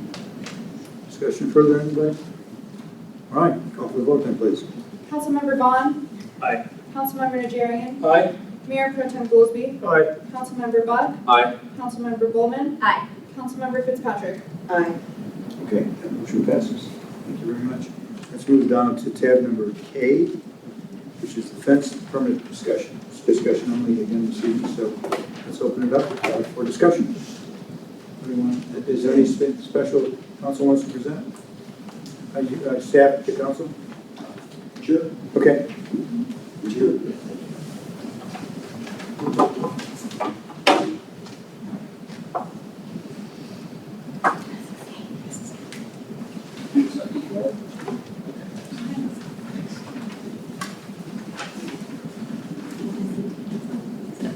It's a handout that we're handing out.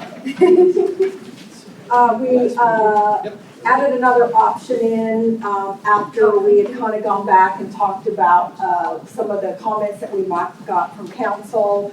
And Mr. Buck was kind enough to give us additional feedback for himself as well. So we kind of tried to come up with 4 options that you can look at.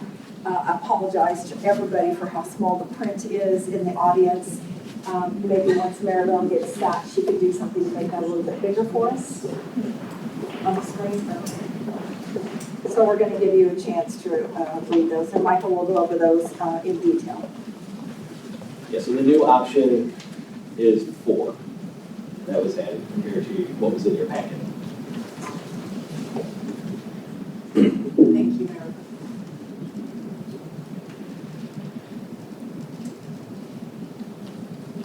Okay, so you want to describe the option real quick? Sure, so option 1, it says no permit is required, no inspections for fences that are 7 feet or lower. Option 2, no fee for permit or inspections, so a $0 permit. And then option 3 is no permit or inspections for fence maintenance. Now we define what fence maintenance is. And the difference between options 3 and 4 with regard to maintenance is that option 3 defines maintenance as replacing 2 or more posts. Option 4 is 1 or more posts. Okay, Okay, so I've got a question for you. Does the city check, okay, so pretend I'm a contractor and I want to go get a permit. I'm pulling a permit. Does the city check the contractor, like if they're a legitimate contractor, or is there some sort of like data, like is that part of your process if you get a permit? Yes, so Okay. every contractor that has to be registered with the city, and as part of that process, we do a background check. And they have to have a certain number of years in order to be that contractor. With the exception, if a homeowner wants to use a contractor who does not want to, or will not get registered, the homeowner has the option of pulling the permit themselves and acting as the contractor and using whoever they want to do the fence work. Okay, so I'm just gonna put out where I land. So I like option 1, but change 7 feet to 6 feet so it's not confusing and people don't try to put up a 7-foot fence. Could we just change it to 6 feet or lower? And would it be possible to, I guess as a caveat, like I would assume the answer is gonna be yes to this for any of the options, but pretend we adopted option 1 and someone still came to the city and was like, can I still pay for an inspection and a permit? Would they have that option? Could it be optional? Could an option be, and so could we do option 1 with an optional, if you wanna do it, you could do it. Well, I guess if you want that, you just direct us to do that, and we would put that in the ordinance. Okay, so that's kind of where I land The is. caveat is we gotta look at it legally, so we'll just have to. Yeah, so that's my question, is like, could we do 6 feet or under, option number 1, but then if someone for some reason felt the need, like they really wanted a permanent inspection, they would have the option to do that. That's where I land. So here, just to play devil's advocate, what I can foresee happening is that the resident says, hey, I want to get this inspected. They hire a contractor to do the work.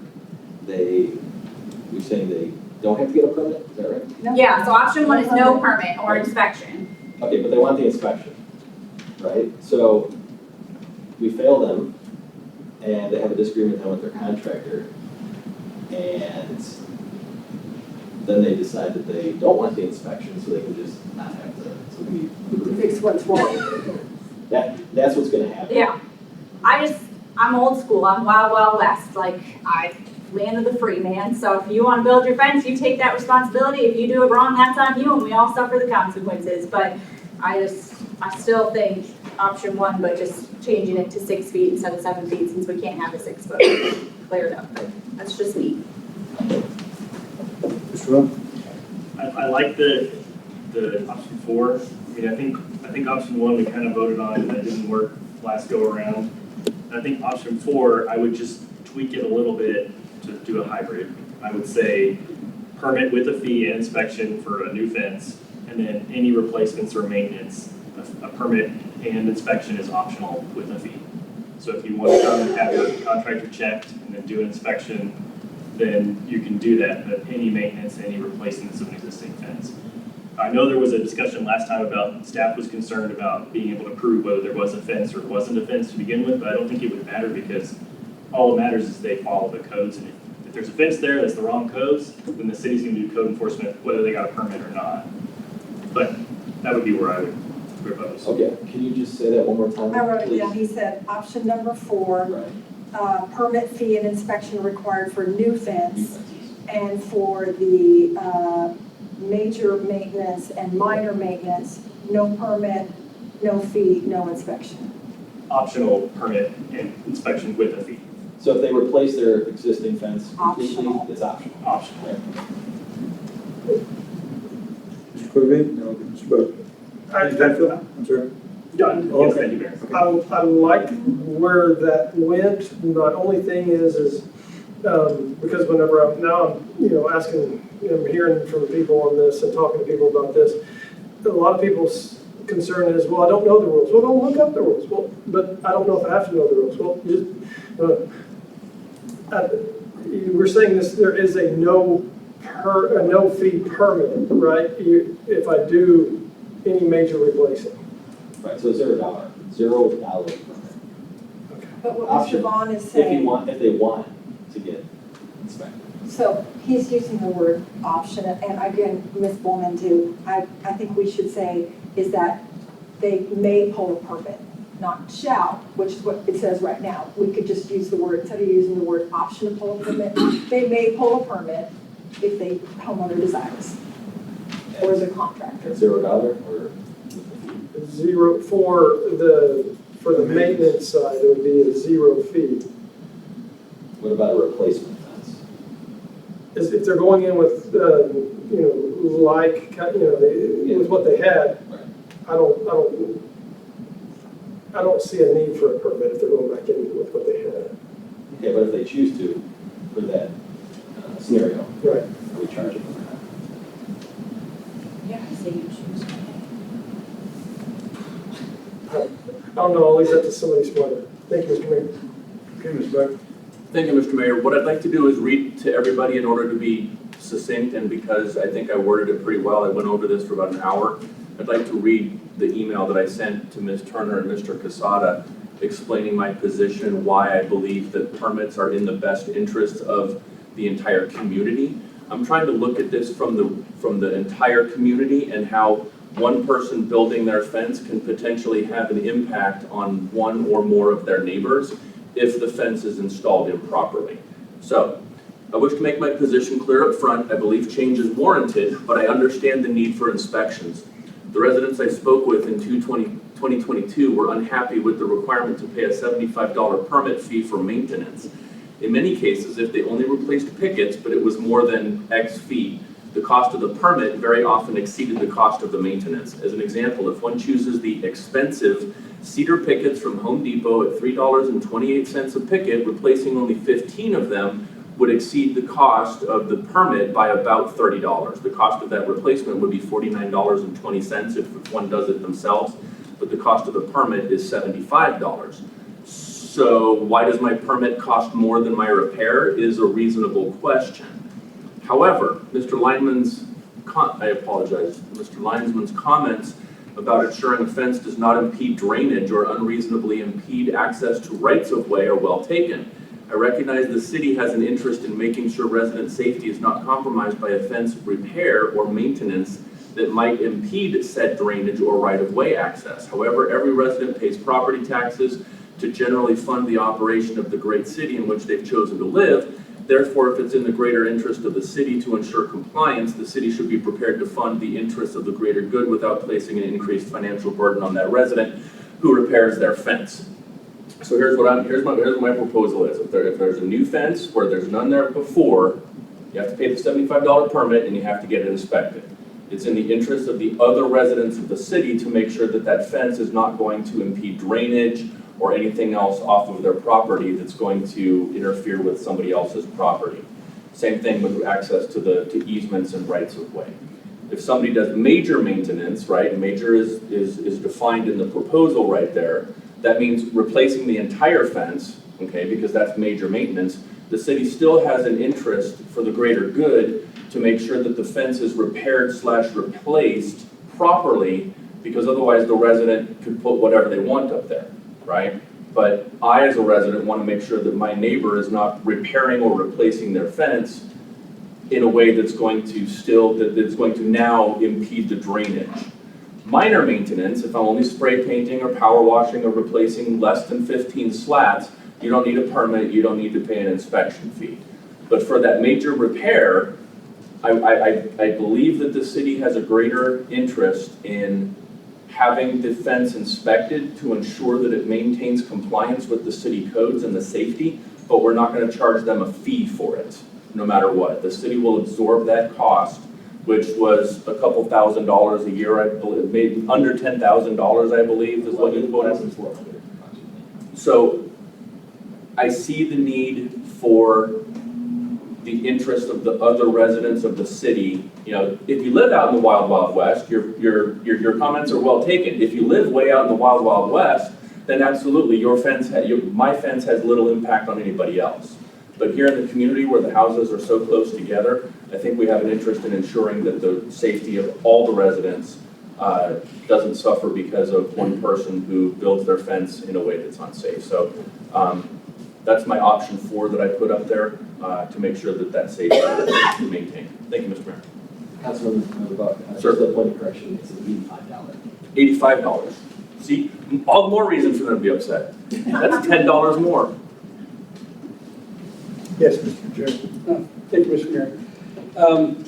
I, on the other hand, love the wording in option 4, except for one caveat. Again, this university, I think we hold things at a higher standard. The no permit or inspection for minor maintenance, I disagree with. I don't believe there should be, I don't believe there's a purpose for inspection, but I still would like to see a no-fee permit. And the reason I say that is because, again, just like you brought up, people don't want to be paying $75, $85 when they're just replacing it. And that was the big sticking point. I want to encourage landowners and residents to keep up with their fencing and that, but at the same time, with not having a permit, I don't want to give them just the okay to do it and not be held responsible if they do something other than what they said they were going to do. In other words, if somebody says they're going to go and they want to replace 6 or 7 pickets, yes, I want a permit that says I'm replacing 6 or 7 pickets, and when we go and we find out that they replaced their 6 or 7 pickets with 6 or 7 7-foot pickets, say, that's not what you said you were going to do when you were talking about your pickets. Your pickets were originally 6 feet. That's what the ordinance was. It wasn't 7 feet. Right? In other words, you're not doing any structural changes. They're just replacing what was already there. But I see where it gets in where they say, well, yeah, you said I could do this. No, we didn't say you could do that.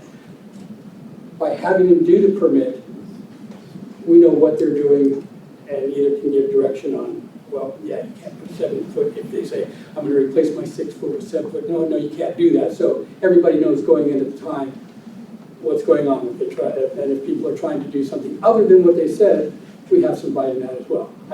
I love the wording except for, again, the no permit part for minor maintenance. I still believe permits should have to be maintained. That's all I have. So, my synopsis. Are you having fun with this? It feels like No, there's we're not. 4 options, 4 scenarios. We need a consensus, right? So, Hang on, with the. He's waiting for you to, I just wanted to get on his radar. Keep going. so what I have is option 1, a no permit or inspections for fences that are 6 feet or shorter. Then we have Request an inspection. option 4, the way it's written, or option 4, if it's optional to get a permit and inspection for replacing and any type of maintenance. And then option 4, everything except for the last column, which is requiring a permit for maintenance and no inspection. Correct. Yes. So those are the 4 on the table right now. And they're different. That's why. There are obviously a number of you that believe option 4 is the way to go, but there may need some revisions to those options, but. I have 2 points. I think that what you're looking for from us here is maybe 2 options that we can bring back for a vote. Would that be helpful?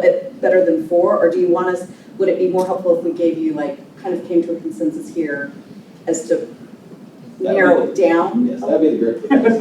So, You would prefer us options to. 1, 2, and 3 are what you gave us last time, or what we could Right. discern that you gave us, and now we have an option 4. So really, in order for us to get this in an ordinance form, we need you to come to consensus on which option and the language in that option so that we can move forward with changing the ordinance. I definitely support permits for new fences where one did not exist before and paying for that and getting inspected. I'm not opposed to going where Councilmember Buck was going. I will just say that if we issue permits and no-cost permits and inspections and we have the city eat that cost, that ultimately that cost is passed on to all of the taxpayers because, so instead of charging the person who's doing the work, we're rolling that out to everyone. And that's okay if that's what we decide to do, but it's not like we're not eating that expense. We're gonna have to come up with that money someplace. So I don't mind that. For maintenance, that's not the hanging point for me. I think the fact is the biggest thing that was the biggest disconnect or biggest dissatisfier was paying the permit for maintenance, and I'm A-okay getting rid of that. So that's kind of getting to where I am. I definitely want to see permit for new. I think there's value in adding permit for major maintenance. That's fine if we don't want to charge for that. I think it's still good for getting it inspected. I think to your point, for the greater good of the community, I think there's value in making sure that it was safely put up. That's where I'm at. So, so for major, you're okay with getting a permit but no fee. And then for minor, what are you saying? I personally just want to see the fee go away. Whether or not we have a permit or not is not my big hanging point on that one. I know there's other people that, we're going to have to come up with a compromise here at some point to be able to decide this very small thing. We spent a lot of time talking about fences. I would really like to see us figure out what we can do with this to put it to bed so we can get on to what we really should be doing is budget. Well, I agree, we kind of gave them some direction last time. Thanks to Mr. Buck's recommendation. I think that's probably one of the most viable options. I would personally feel like if there's going to be major maintenance done and we have to inspect it, the city shouldn't have to bite the bullet on that. I would like to see maybe a small fee, maybe $20, something like that, help cover the city's cost for maintenance when we're still going to require an inspection. So I would like to see us add that into there, just a small fee, not the $85, but a smaller fee, because we have to absorb that somewhat with the city. So this way, a smaller fee I think would be appropriate. That's my position. Okay. Mr. Goolsby, and then we'll get you. Thank you, Mr. Mayor. Okay, so if we look at option 4, the thing that I'm not seeing in option 4 is, the wording on a new fence, and that would have to, the new fence needs a permit. Yeah, it's on the left. It's there. There's First column. That's the only thing I believe that most of you have agreed upon, is that for a new fence where one didn't exist before. Oh, that's part of option 4? Is, See my line right there, right? It's Okay. also in option 3, by the way. That's the only thing I feel like y'all have agreed on so far. Okay, so on option 4, sorry, I was amazed that I had 3 and 4 combined. So, sorry. Good job on 4 then. Because that was the part I liked that had scratched out. A permit's required, but for the major maintenance. But if you want an inspection, then we add that fee, so that the city isn't eating the exorbitant cost of the permit and inspection. I think if it's major maintenance, there should be an inspection, and there should be a fee charged for that inspection. That's Okay, I was trying, I'm not a big No, fan of. but I think it should be a smaller number, definitely. And I would throw out $25 as an option. Okay, thank you, Mr. Mayor. Mr. Buck? Very well, Mr. Mayor, I agree. Let's put in a fee for $25 for major maintenance. So for option 4, column 1, permit and fee inspection required for a new fee, for a new fence, or if you're rerouting, changing the direction of the fence, something like that. In the second column, $25 fee for permit or inspection for major maintenance. Councilmember Fitzpatrick, your points are very well taken about the city having to absorb the fee. When I use the term the city, I mean we the city, because we are the city. I thought long and hard about that, and there's a lot of services that the city pays for that only a few people avail themselves of. I'm thinking the library, the animal shelter, something like that. So that's kind of where it went with me. We pay for the police, even though the vast majority of people don't use the police for anything in the city. So that was kind of what my thinking was with regarding to that. But if everybody would be good with adding a $25 fee and then to that second column, and then is everybody good with it as it's written for option 4? So, in general, you're anti. I think we need to make some motions and vote. Well, we can't, this is a discussion, we can't make up finish tonight. the discussion? No, because this discussion only, we're giving guidance to the staff about which option we want to see them move forward with with amending the ordinance for the city. So we tell them which of these options we want them to move forward with. They draft the ordinance language, and then we vote on that ordinance. So Councilmember Buck, in your option 4, if they want to do a replacement fence, do they have to get a permit? Yes. Yeah, because it's a major So $25 it's fee. repairing or replacing 15 or more pickets, Column 2. or repairing or replacing more than one post, okay? But all the way down at the bottom, repair or maintenance beyond the minor fence maintenance definition that does not change the path that does not change the fence's path, right? So if it was square like that before, but they want to add curves in it or something like that, that's going to require the permit at the beginning. Modification to an existing fence not covered in minor or major fence maintenance definitions. The second one in the major is that repair or maintenance beyond the minor fence that does not change its path. So if all you're doing is replacing the fence exactly in the same place that it was before with exactly, and then if you could scroll up, Ms. Marybelle, to show the rest, because that column goes quite a bit farther there. There we go. That does not change its path, composition, material, height, or fence to ground clearance. If it changes any of those things, then you're back in column 1. Which is basically going from a chain link fence to a wood fence. If you go from a chain link fence to a wood fence, you're gonna have to pay for the fee, you're gonna have to pay for the permit and get the inspection. Okay. If you change the path, the composition, the height, anything. If you're putting exactly the same thing right back where it was before, $25 fee and an inspection. Okay, can we go to column 3 of option 4?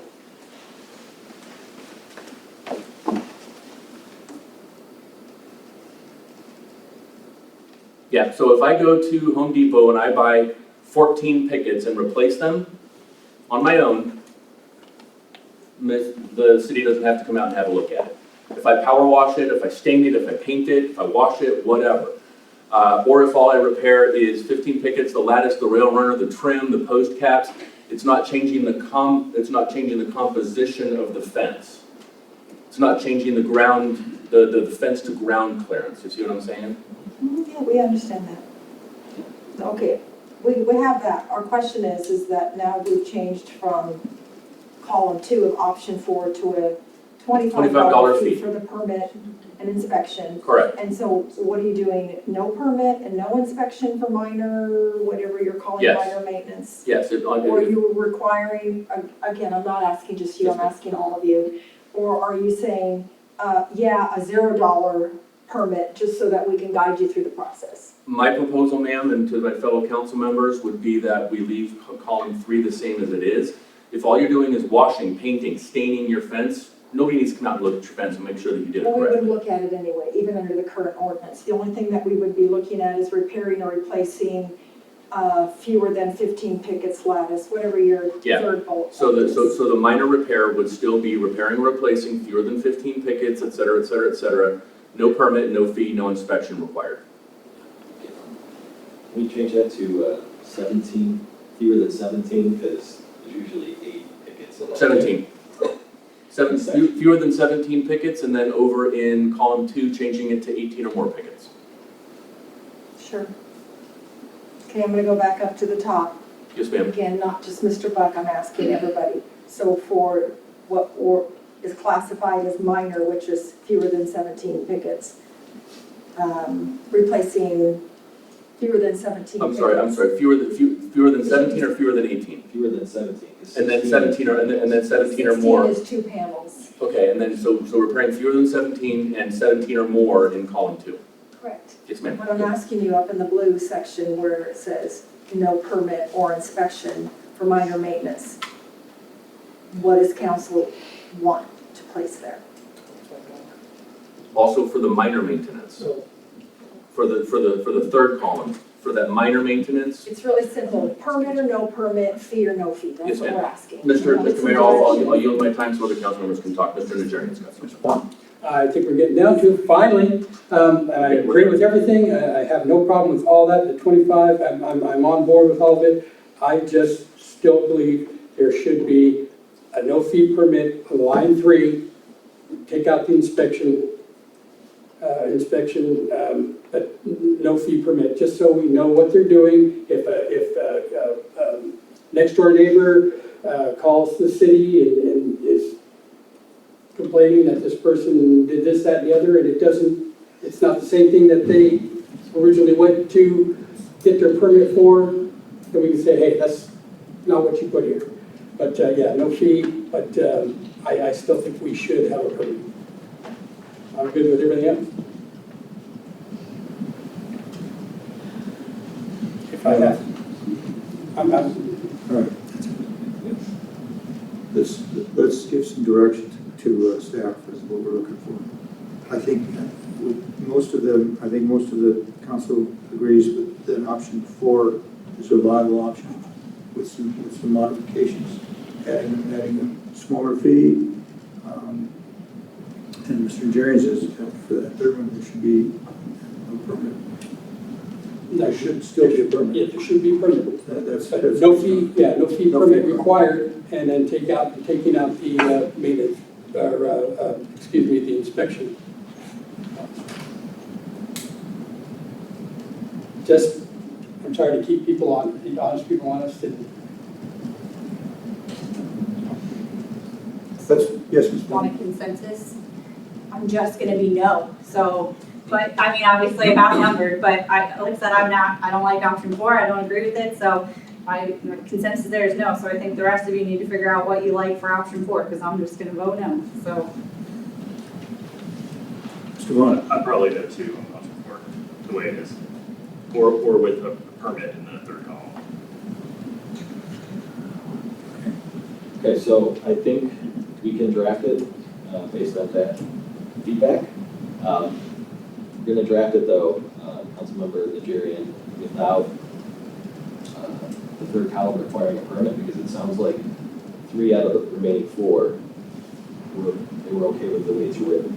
That would be called compromise, and I've done that in the past. All right, we'll draft that ordinance. Then we would request that you come back to us with the proposed ordinance, and then we will act on that proposed ordinance. Bingo.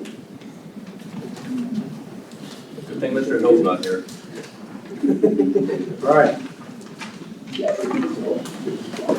Thank you, Mr. Seth. And we're going to have a public hearing in a second here on the 23-24 budget. So the presentation be made by staff, and I'll open up the public hearing, and then we'll have discussion by council. Sir? Thank you, Mayor and Council. As you know, we're operating under some rules as required by state law when it comes to our budget. So we are required to start having our public hearings for our proposed budget. I know you had a workshop. You gave us some direction on what you wanted us to change. Christine's going to go through that. She's going to identify the changes that we've made based on your feedback. And then I guess after that, Mary, you can go ahead and open up the public hearing for public comment. Okay, thank you. And we have lost the clicker I somewhere. don't think we're going to need to put it right now. Okay. It's not really that much information I can change.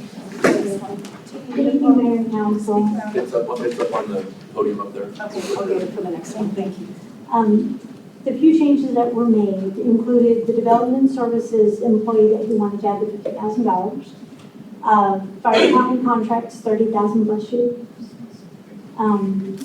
Equipment for the police department, which was $20,000. We've included fire and police department physicals, which equals 10,500. General services equipment at 85,000. General services vehicles was 120,000. And library technology, we added $20,000 to. There's still some question about the diesel mechanic, whether or not we want to move forward with that. If we did, we could go half and half between the general fund and the utility fund, with approximately about $30,000 for each of those two funds. Employee recognition, we have not said anything, no further discussion concerning that. And the remaining unallocated amount is $157,000. And I would like to point out for the residents and for council that the budget that is posted on the city's website does include the discussion items that she just went over.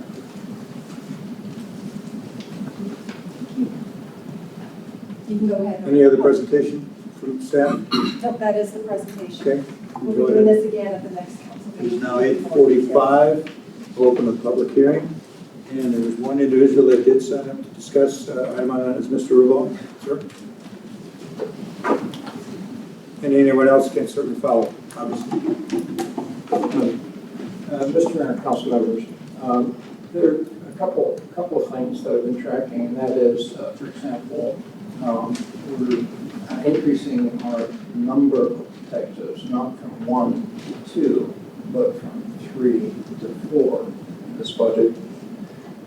Number 2 is, in spite of the fact that we've increased members of the police force, there's no decrease in the overtime that's being budgeted for the police force or the fire department, for that matter. So essentially, we're increasing personnel, but seeing no benefit from a decreased overtime cost. Number 3 or 4, I forgot what my number is. I think the golf course budget does not have included in it $300,000 as required now for administrative overhead. Also, it appears that the $100,000 in quote-unquote water use is probably best put under irrigation because essentially I assume that that $100,000 is actually Civil Creek Municipal Authority reuse water. So it doesn't quite match under that heading type thing. In addition to that, I find it somewhat confusing when looking at the budget. that if we look at the golf course budget, it actually is essentially has a net earning for revenue, honest earning for revenue of approximately $900,000 rather than $2.2 million because it's supplemented by tax revenue. That means that this current budget actually has as the actual numbers are that the subsidy for the golf course currently is approximately 54%. The other thing that's kind of confusing is whenever you look at the food and beverage account on the current budget, the actual number is $247,000, and the current deficit for food and beverage, expenses for food and beverage are $537,000. So that's actually a $289,000 deficit and I don't know if there's a decimal error there or something. It seems quite off for the actual numbers for 2020 and 2023. And finally, just a small point. And the small point is with regard to the college tuition fund. When I talk to city employees, I find that they're generally unaware of the program. And so I did an open records request and found that indeed one of our detectives is taking advantage of the college tuition fund, and that during the period of time of that funding, at least the way I understand what was sent to me, is that the only amount of overtime he had was approximately a week and a half, which begs the question then, why have you really looked at the overtime that detectives have to justify a new position? And finally, I'm confused about the entry of the diesel mechanic. Is that specific for the fire department with specialties, and how does that figure into the fact that we're moving toward essentially a more regional supplier for a maintenance person, as we heard about the presentation just 2 weeks ago or 3 weeks ago, 4 weeks ago, I guess. So the advantage of getting the new trucks was that there'd be new service available locally. So that seems to have an offsetting effect. With that, I just remind council of the fact there seems to be a lot of dead space also in the budget, and I just ask you to look very, very closely at the numbers. Thank you very much. Sure. Anyone else like to address this public hearing before we get into discussion by staff, by council? Okay, I'll close the hearing now at 10 minutes to 9. And we'll go on to the, well, actually, the next item is tab number F. There's a presentation on the proposed 2023 tax rate to support the budget. Yes, Mayor. And then we'll address everything together. So I just want to point out that we are. This is where the rubber meets the road, right? You have two things you do as a budget. One is you set your budget and the items that are in it, and your maintenance and operational items, your capital projects. And then the second thing you do is you have to have a tax rate to support that. So we have received, again, I apologize, late the certified tax rolls from our two taxing entities. And so Christine has taken the information that they've given you and put together a PowerPoint presentation for you. I do want to remind you that you do need to come in your head and ready for you to come out of your mouth tonight, your record vote, because whatever you vote tonight has to go into the public paper for everyone to see. We'll be posting in the San Antonio Express News as well as the Seguin Gazette, and that is your record vote. And so when we get into September and we hold our public hearings and our final votes again, that's it. We're done at that point. So be sure where you're going this evening. Ask all the questions you want. Hopefully, please, we won't get into the last year, well, what if we did this, what if we did that. We tried to anticipate some of that by giving you not just the no new revenue, the de minimis, and the voter approval. We've added others in for you to consider. Mr. Vaughan has worked his magic, what did he call it, Phil's, I don't know what you call it, it's on the top of it, Phil's packet of fun. Again, we just kind of, you have to lock it down tonight. Let me just leave it with that, and then we'll go ahead and do our presentation, and then our public hearing, and then the vote. And I have the clicker here, and I can do that. So you have one less thing to read, or just say next. I appreciate that. Mayor and Council, I don't want to apologize, but I want to let you know that just for because of an interest of time is why we just highlighted the items that were changed within the budget. I think going page by page by page would have been a little much considering we've already gone through it. But with the next presentation, we'll be sure we're more thorough. Okay, so before you should have the 2023 tax rates that will affect the fiscal year for 2024.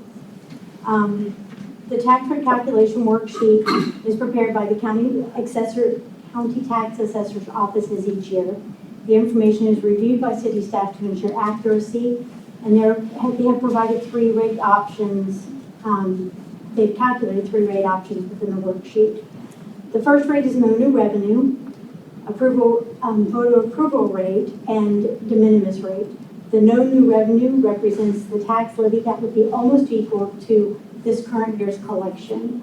Voter approval is the total of the no new revenue for the M&O times 3.5% plus any unused increment rate. And then again, adding to that the debt service rate. The de minimis rate is the sum of the no new revenue that when applied to the city's current tax value would result in an additional $500,000 in tax levy plus the city's current debt rate. The rate calculations are all presented here, as well as the 2022 adopted tax rate, just so that you have that as a reminder of what it was. If the property values were to stay level, it would take approximately a year to add back each penny that the tax rate is decreased. For instance, if we reduce it by 4 pennies, we can anticipate it would take us approximately 4 years to recover that. So next slide, please. Thank you. Potential revenue to the city is represented here. Included is the revenue amount that each penny represents to the city by tax rate option. It averages about $200,000 for each penny that it's reduced. Are we in the question period, Mr. Mayor, or is this just the presentation? We'll do questions later. It's your preference. Ask you a question if the mayor is okay with that. Yes, I'm fine. Thank you. If the valuations for all of the taxable properties in Universal City is set, the voter approval rates and the de minimis, all those rates that you have for 2023, 1 cent of increased tax liability per $100 of valuation, shouldn't all of those numbers be the same? No, just because the tax rate, the way that the maintenance and operation is, if it's the higher the tax rate, the lower the penny, if that makes any sense. I got it now, because as you get more expensive, Exactly, it comes down. the 1 cent means more money. It actually means less money because it's worth less than it would have been. Say, if you have $5. I understand. Okay, thanks. I'm sorry. I just needed to vocalize it. No, actually, when I wrote it out and I calculated it, I questioned it myself a couple of times trying to figure out why it was that way. But that, we've gone over it a couple of times and it's correct. It's just because the higher the tax rate, the higher the more value there is, the less the penny is worth. It's pretty much what it is. So next slide, please. So here we have, if you have a property that's $100,000, it would be $45 a year that you're paying, a month that you're paying for taxes. So what we did is we are using the current adopted tax rate of 0.54, and a home valued at $100,000 would have a tax burden of $45 a month. Staff has represented the monthly effect each rate would have on property owners. The voter approval rate increases the tax burden on property owners, so I'd really rather focus on the other 2 rates. The no new revenue and the de minimis rate offer a lower tax burden for each of the property owners, for all the property owners. The average market value for homes in Universal City is approximately $300,000. The no new revenue rate would represent a decrease of approximately $9.48 for each home. Just to put it into perspective, that would be maybe 2 cups of coffee at Starbucks, a pack of cigarettes for a person that smokes, and a big pack of gum. So it's really not that much money that we're saving our citizens, given the rates that have been presented. I think Vaughan has come. That would be true if their home value stayed the same, correct? So Yes, if their home value that's went if, well, which, I don't understand the question. up- Well, if you had a $100,000 home, Yes. you paid $45 a month last Yes. year. But if your home this year is worth $110, you would pay $46 a month with the Exactly, tax yes. increase of the no new revenue rate. Right, So exactly. if So everything stayed the same, then you would save it money. can fluctuate a little bit, but overall, there's not a lot of savings, unfortunately. We're zero. Except for zero, right? Okay, the next slide, please. I'm sorry, I have one comment to Mr. Vaughn's comment. That your comment doesn't take into account the additional entities that have been added to the tax rolls. So even if their value the house went from $100,000 to $110,000, at the new revenue rate, they're still gonna see more money because of all the houses that have been added to the rolls that are now taxable, that are bringing in additional revenue. We're just talking about one example property in this slide. Yes, I understand, but even still, if their house increased in value by $110,000, the new revenue rate still results in them saving $3.16. It's a tax increase. If they went to 110, they would pay $46 a month, which would be more than what they were paying last year on the no new revenue rate. That one house that was 100,000. No, because the new revenue rate is less than 0.54.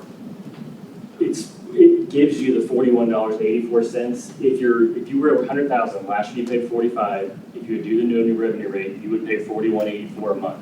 But as we all know, everyone on this dais, including Ms. Kerner, we all went up 10%. And so most homes did because that's the cap. So most homes went to 110. So if we adopt the no new revenue rate as presented, it would be a $1 increase per month for every homeowner that went up 10%, which is basically all. Okay. Which is still unattainable. So the next slide.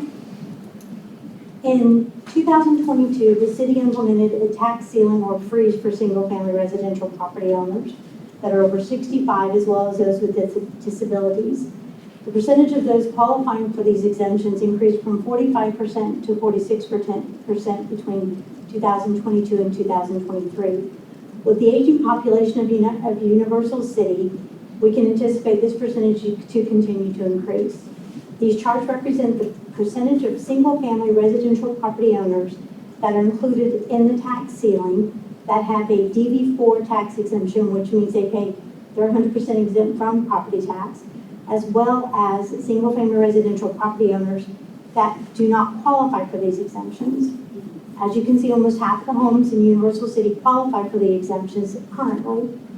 As shown in the prior slide, many property owners would see a minimal reduction in their tax burden if the tax rate decreased. However, when future rates are increased, it would disproportionately affect commercial property owners, other property type owners, and those single-family residential owners that do not qualify for these exemptions or any of the exemptions previously discussed, meaning that these property owners would carry the brunt of the increase whenever it does have to be increased. Thank you. So staff is provided 4 possible tax rate options, which here are the tax rates calculated revenue projection and the ad valorem budgeted revenue for 2024. Revenues are calculated at 98.95% collection rate. Based on the information provided in this presentation, staff is recommending a proposed tax rate that is no less than the de minimis rate. This is a conservative approach that would benefit Universal City property owners while also ensuring the city staff is able to provide the essential services to all citizens and business owners of Universal City. Please keep in mind that 1 penny change can affect us for the future and could affect future councils. And that Next page, please. Thank you, sorry. So there are just a few items to consider. The city has been using the ARPA funds, or the American Recovery Act funds, to fund the police and the fire and mental health officers. These funding options, or this funding option, will no longer be available as of fiscal year 2025. City Council has discussed adding a position for the development services and possibility of a diesel mechanic. These positions will increase the budget indefinitely, and then the more the city grows, the more staffing could be needed. The following options would be available if reserves, if revenues collected during the fiscal year 24 exceeded the amount budgeted. It could be added to fund balance. It could be allocated to the capital replacement fund, where it can be used for vehicle replacement, HVAC replacement, or etc. And also would allow staff to plan for future costs. It could also be used for the repairs to the City Hall building, which I know right now we need the roof to be replaced, which has been estimated or quoted at about $500,000. It could be used for additional street and park improvements, as well as additional staffing if needed. And again, with the diesel mechanic, we had discussed it being used for the water equipment, public works equipment, and I believe the fire equipment as well.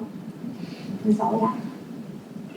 Just one clarification question. So when you went through the changes in the budget, and you said it was available on the website, can you tell me again what the surplus is that you said left over in the general fund? Because I'm looking at the one on the website and the one on our packet. Well, it seems to end at 382,000, but I think you had. Well, you and I had discussed. Forgive me. We had discussed the CPS 1% as not being restricted. And after reviewing the information, looking at the past council meetings, it's not. So that increased it by 225,000. And then there's 157,000, which is the difference between what has been, how council has directed us to use those monies, and then what's remaining to be used. But that's why it's 300 and something. It's so because it is 382. Yes, so that's correct. Right. Thank you. Yes, Mr. Wood. Thank you, Mr. Mayor. On those proposed tax rate totals, everything that you told us that was in the budget and that was included based from our budget workshop, the new development services person, second Jacqueline, and the equipment for the fire department and all the chest x-rays and the equipment and stuff like that, these excess short numbers are representative of how much that tax rate would go over the budget and how much. So if we were to do 517,499, we would have an excess of $164,000. Yes, now we also have to consider that our debt service, we have some fund balance that we could use towards that, which is about $300,000. If we do that, then it would reduce that. It would reduce the budgeted revenue to 10,200 or 2,075.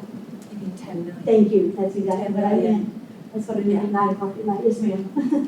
And also that we have a general fund, what we called it the operating reserve, and we had a previous discussion on council about what our operating reserve should be, a minimum of 12 months. I don't think we ever set a maximum. How much do we currently have? Currently, Give or take.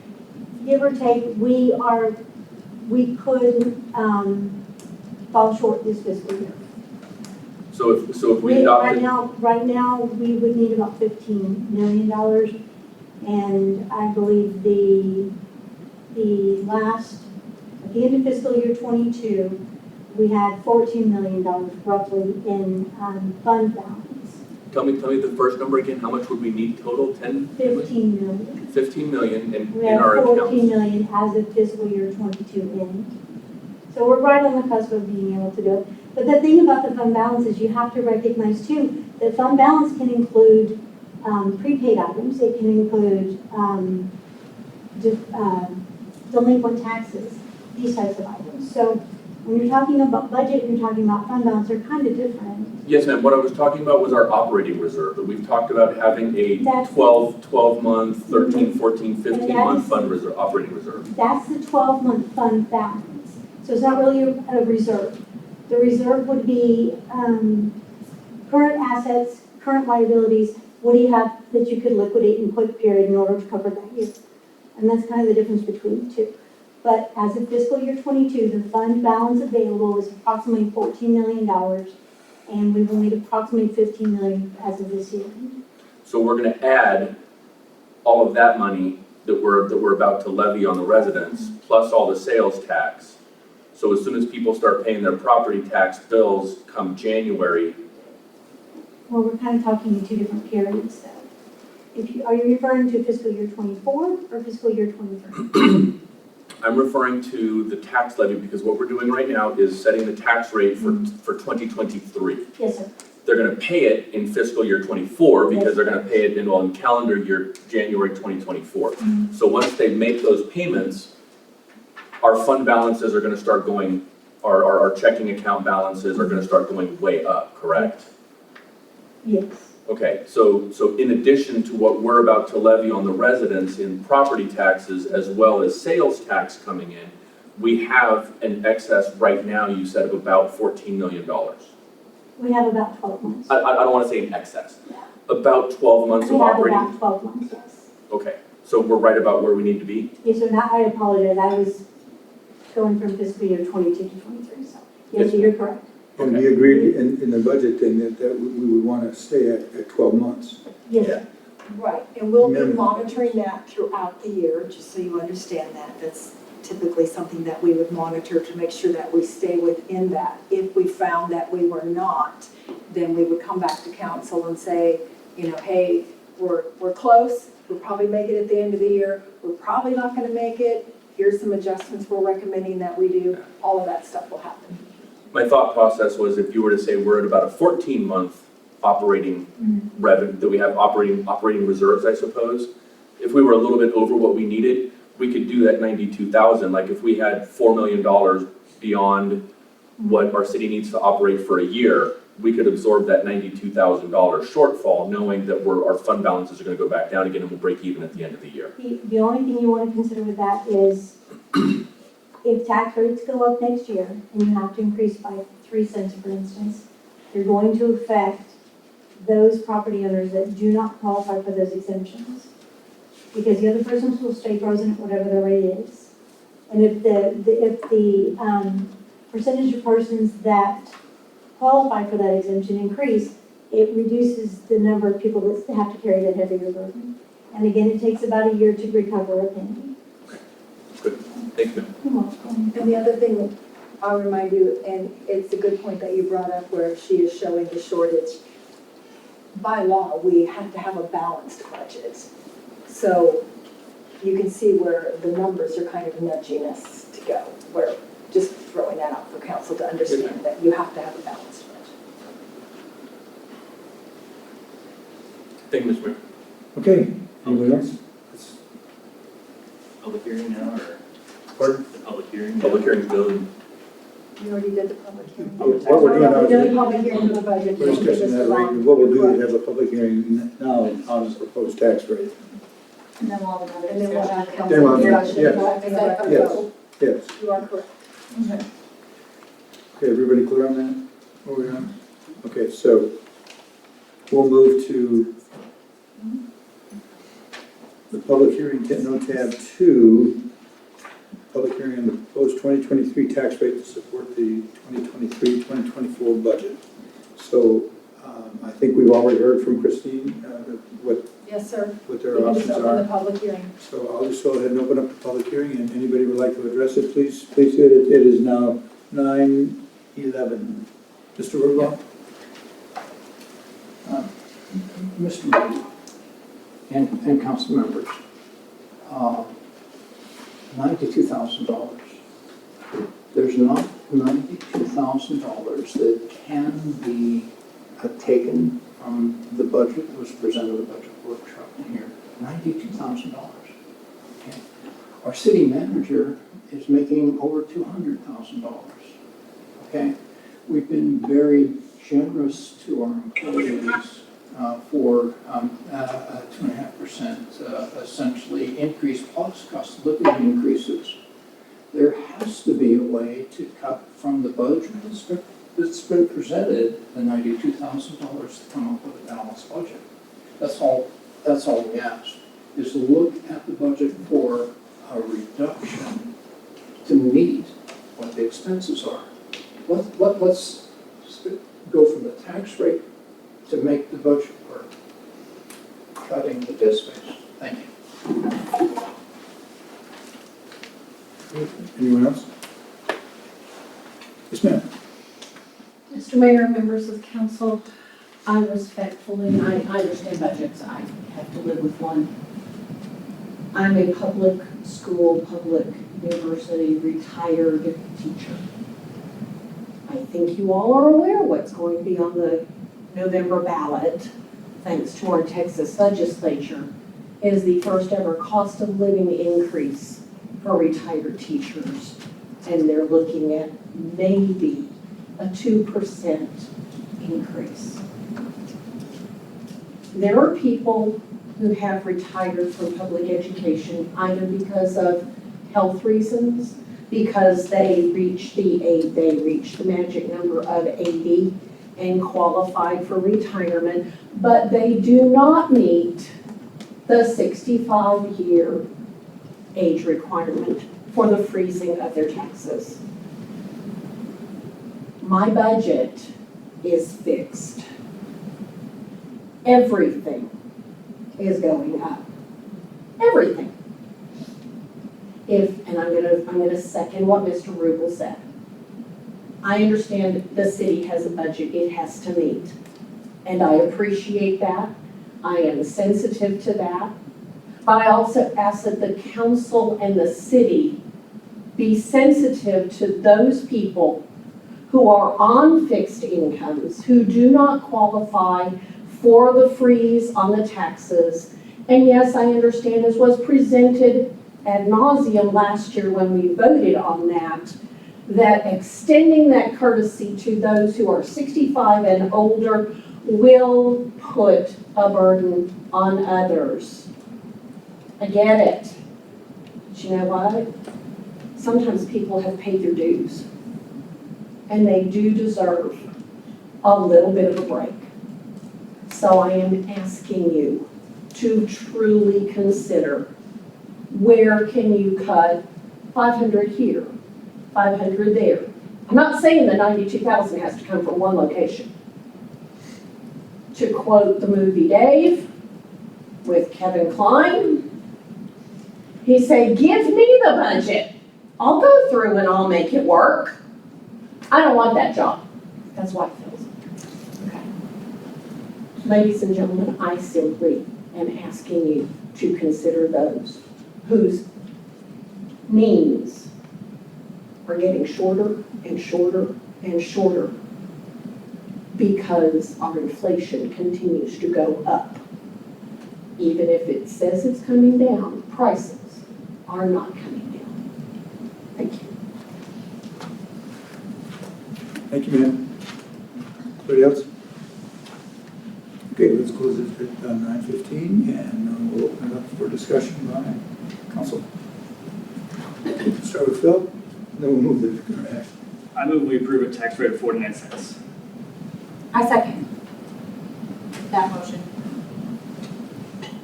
All right, there is a motion and a second. There's plenty of time for discussion. So Okay, so then, so look, my packet of funds, I'm gonna have to go through it because you'll have to hear me out.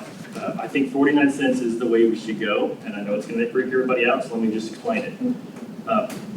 One of the things that I think was just discussed was on the excess or shortage of the tax rate. So the 92 cents, the 92,000 that was brought up, just to ram that home, that's not how much we would be short in the general fund, it's how much we would be short over the budgeted property tax revenue.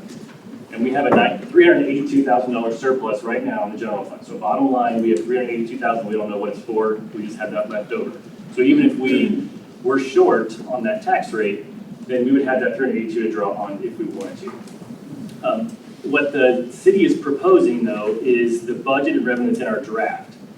What Ms. Green mentioned was our debt service fund balance. So right now we have $1.5 million in fund balance in the debt service fund.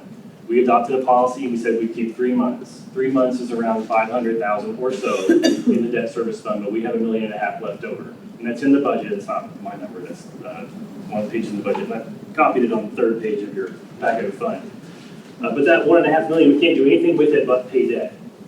So the smart thing to do with that is to reduce it over a short period of time to where we can utilize it to help offset the property tax rate. Now that $1 million excess would buy us the next 3 years of the street bond where we don't have to pay that increase for the street bond. It's about $300,000 a year. And Ms. Green has worked that into her tax worksheet that's on the website so that instead of trying to get $2.1 million from the taxpayers for debt this year, we would only need to get 1.8, and we use some of our reserves to offset the INS tax rate. So that's what this first page shows you is the budgeted revenue of 10.3 is what Ms. Green presented, and then the adjusted budgeted revenue would be the $300,000 less. So if we use some debt service fund balance, then all of the rates on this first page would cover what we need for the general fund, plus the $382,000 surplus that we already have in the general fund. The important thing that I think we all need to keep in mind is what do these tax rates do to the citizens that we've already heard tonight. If we adopt the no new revenue rate, that's the last column there, assuming all the homeowners went up 10%, like I said, all of us in this dais, Ms. Turner went up, all of us went up 10%. That would be a 2.5% tax increase that everybody would pay in addition to what they paid last year. They would all pay 2.5% more. In order for them to pay the same that they paid last year, it would be the 49 cents. And the 49 cents would give us that $10 million revenue plus an extra 18,000 left over. I would also like to point out that our businesses are getting crushed, and that's on page 2.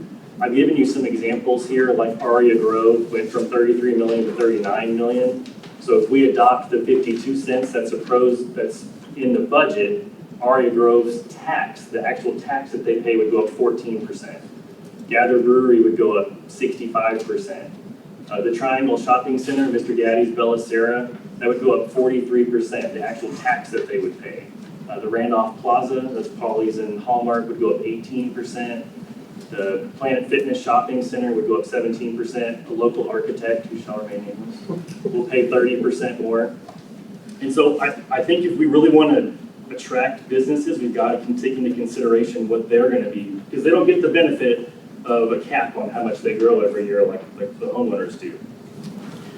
I also want to point out that we are still the 5th highest tax rate in our area, and that's on the page 5 of your packet of fund. We did come down this last year to 54 cents, but that got us to the 5th highest. We were the 3rd highest, and we still need some work on there. If we're trying to attract a business from Shirts or Cibolo, we can't compete with someone, but we need to get under that 50-cent mark. Right now, the average of these cities in our area is at 40.7 cents, so we'd still be working towards that. And you have Shirts at 49.5, so we'd be more in line with our neighbors. And I would just say again that the 49 cents gives us what we have in the budget, still with that $382,000 surplus. And anything over 49 cents would just continue to add to the surplus we already have in the budget. Now, playing devil's advocate, the reason why you may not agree with me and not want to do 49 cents is, one, there's been some talk about it's difficult to raise the tax rate later. But what we're doing is we're playing with the debt service tax rate and we're reducing that. There is no cap on how much you can increase the debt service tax rate. So in a couple of years, we want to jack up the rate, we can. The debt service fund, there's no commitment there. You also have the 3.5% you can use in the general fund. So there's an easier way to increase the tax in the future by reducing that debt service tax rate. You might also be afraid that somebody who's frozen would go below their frozen value and set a new frozen value. And so on page 2, I have, I guess, Mr. Mayor on here at the bottom. I noticed that. So in order for the tax to go below his frozen tax, we would have to be below 48 cents on the tax rate. So even at 49 cents, he would still be paying more than his frozen value. And I assume most properties are the same because everybody continues to go up this 10%. The last thing I would say, and I'll yield to my fellow council members, is on the last page of your packet of fund is a history of the general fund. And to answer Councilmember Buck's question about how much we had in fund balance. And I know we can argue about what that number is, or if there's some things that are restricted and some things that aren't restricted, or how restricted are they, but I'm being a little bit generous. The end of 2022, we had about 13.2 months. And Ms. Green is exactly accurate. As our costs go up, that means you gotta have more to meet that level. So if you look at the bottom, there's the months in fund balance for the 2022, which is the actual that we have. What page is this on now? The last page. You're at 13.2 million, which was in excess of about 1.4 million in fund balance. But over the next 2 years, because our costs are going up so exponentially, we would be short at the end of 2024 if everything happens the way it's budgeted. But what I want to point out is, if you look at the spending over the last 7 years, so from 2018, it kind of like 2/3 down, the total current expenditures for the general fund were 11.3 million. Then they went to 11.8, then 13, and they dipped a little bit to 12.3 million. Then for 2022, the last year we have official numbers, it was 13.7. But the 2023 budget was 15.9, and then the 2024 budget is 16.8. So if we can adopt 49 cents, which gives the city the ability to spend this 16.8, which is much more than we've ever done before, and still have a surplus, I think it's the tax rate that we should pay. Thank you. Councilmember Vaughan. Yes, ma'am. Just really quickly about the INS. You're correct that if we were to reduce it or use the fund balance for it, that we can raise it to whatever we want to. But keep in mind that when you raise it to whatever you want to, it's going to affect the overall tax rate. So say you had 40 cents for this fiscal year, and you had 10 cents for your debt service, and the next year you needed 15 cents for your debt service, you're going to increase to 55 cents next fiscal year, total overall. Correct. So sorry. And I just wanted to be sure that you were aware of that. Yeah, and my concern with saying that was if we adopt 49 cents, people may be worried we can't go up. And you're expressing that point that you can't. That we have that ability to go back up because of the INS side of it. Yes, sir, you do. That we're not going to be stuck at 49 forever. But at some point, it could very well hinder future councils. So just keep that in mind when you're considering your vote, that yes, right now it sounds great, but 2 years from now, 3 years from now, for future councils or future residents, it could end up being worse than it actually needs to be. But you're correct. We absolutely can do that. Thank you, Mayor. All right, we do have a motion and a second, but we do have plenty of time for discussion. Yes, Mr. Buck and then Mr. Goolsby. Thank you, Mr. Mayor. One of the things that's not in here, Ms. Green, is the sales tax revenue. Because as I know we don't set our sales tax rate. I'm sorry, that's not what I was getting at. But rather the revenue that is going to be brought in to the city that would provide for the general fund. So for instance, that 1% sales tax that goes straight into the general fund, and the half-cent sales tax for the venue tax, and the half-cent for the EDC. I'm assuming that the budgeted revenue and the tax rate that you're proposing, the proposed tax rates here take into account the sales tax revenue that would come in, Yes. and this makes up the difference. Yes. What sales tax revenues are you currently projecting? We're projecting it to be 19% of the budget for revenues. Sorry, I was looking at hard numbers. Oh, hard numbers, bear with me just a second. Because if I remember correctly, am I looking at the venue tax? It's about It's going to be, 1.7. for the general fund, $3.5 million is projected. So that's about, okay, so that's about the same as what I was looking at. I was looking at the venue tax is 1.75, so Exactly. 3.55. So approximately $7 million. 7 million total from sales tax revenue. The budget Half revenue, of that going to the general fund. half of that going to the general fund. But we fund, the half-cent sales tax that goes to the EDC, is that included in our budget here? No, sir. Okay, so so the city only gets essentially 1.5 cents of sales tax, 1 cent for the general revenue and half cent for the venue tax. And those are incorporated in here. I mean, not incorporated in here, but they're taken into account. Well, no, sir, the general fund is going to get 3.5. The venue fund will get the other portion, Yes, ma'am. which can be used for items that are discussed or decided by council.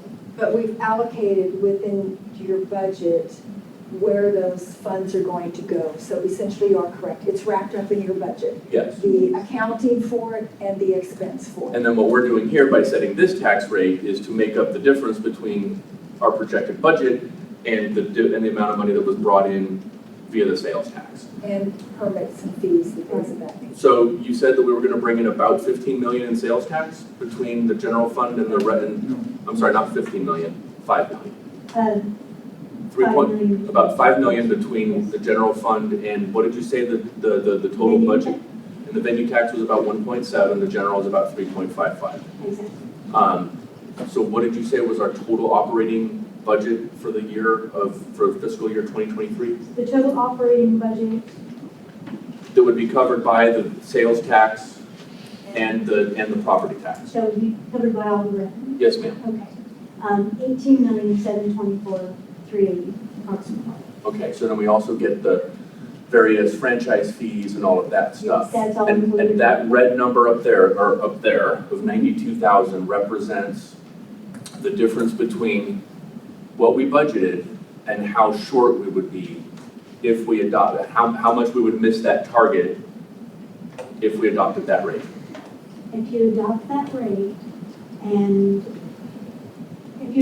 yes, it would be approximately $92,000 less if we don't use fund balance for the debt service. But to Councilmember Vaughn's point, if we do use the funds from the debt service, Yes, sir. we could potentially go down to 49. Please. That would be a council decision. Yes, But ma'am. just please keep in mind, we do have other expenses that are not recorded in the budget because we tried to cut back enough to meet what we thought was going to be the revenue for the ad valorem. Originally, when we looked at the ad valorem budget, the expenses or the revenue that was being projected for the general fund was $8.5 million. But what had actually come in would have been 8.1 because my predecessor, when she sent the information to the tax assessor's office, the rates that were presented there were different than what were put in our budget, which gave us a shortfall of almost $500,000.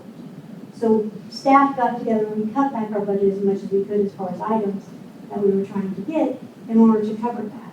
So now that we have a little bit of surplus, it would be a little more advantageous of us to say, okay, we have this $300 and something thousand, we should try to get the roof fixed. And so it really is going to be, it's a balancing game, and there are items that have to be fixed that we didn't put into the budget because we didn't realize that we may have that revenue until after we further researched and figured out exactly what had happened with the prior tax years. So right now, as Councilmember Vaughan says, we have $1.5 million approximately at the end of this fiscal year in debt service funds. So if you adopt, whatever rate you adopt, we will have to adjust to all these. Just please consider that there are items that will be affected. Future council, persons that don't qualify for those exemptions will be the ones that are hardest hit. And any excess money can be placed somewhere and used somewhere. So you say it could potentially hurt future councils. Is that because we would not be able to raise our rates sufficiently in order to cover our debts? Because I see here that the voter approval rate is 0.65. The voter approval rate has a non-used increment that will eventually begin to roll off. So it will no longer be available after a certain period of time. We'll have a voter approval rate in excess of those unused increments. It'll just be lower than the 0.65. Exactly, yes. So if we're talking about 0.50 right now, and the voter approval, we could go 15 cents higher than the lowest rate that you proposed right there. If we were to go down by 1 cent, would that number go down to 64 cents for next year? No. The no revenue increment it rolls off after a certain period. Sorry, no, the voter approval rate. Oh, yes, sir. Well, but that includes the, that includes the unused payment. So if that rolls off, then that will just start reducing either by a penny or a penny and a half or 2 pennies or whatever. Okay. Yeah. That's about what I was figuring. Okay, thank you, Mr. Mayor. Thank you, Mr. Mayor. So, Councilmember Buck kind of brought it up as far as hampering future councils, and it's been said, And then Councilmember Vaughan said, you talked about it. I'm going to ask that here in a little while you repeat it, because I'm hoping to understand that, because when I first got on council, we fought for years to get a budget that could provide the amenities. We've been doing lots of ribbon cuttings on things, and every time my wife turns around and says, why didn't we have this part when our kids were little? Well, there wasn't the budget for it. We're at that point now, and I would really hate to cut us deeply to where we no longer have that ability, but, or going forward, we hamstring ourselves. So that's always my fear, is that we do that, and then, oh my gosh, we've got to raise taxes again year after. So I'm going to ask that here in a little while, Councilmember Vaughan be given the opportunity to re-explain that, or if I give up my seat or my time right now, because that's the part that I'm really trying to understand, because I hated it for 6 years, increasing. And then after that, I said this is my last year, and we haven't seen that rate go up, even though property values did. But I've been happy with not seeing the rate go up. But I would hate to cut it down to 0.49, ouch, going forward. Unless you can explain, unless Councilmember Vaughan can explain it fantastically. And as Councilmember Bulman will tell you, tonight I'm having a hard time seeing where my lines are, so. Let's some ask about Paul. Yeah, I'd have to agree with Councilman Goolsby on that.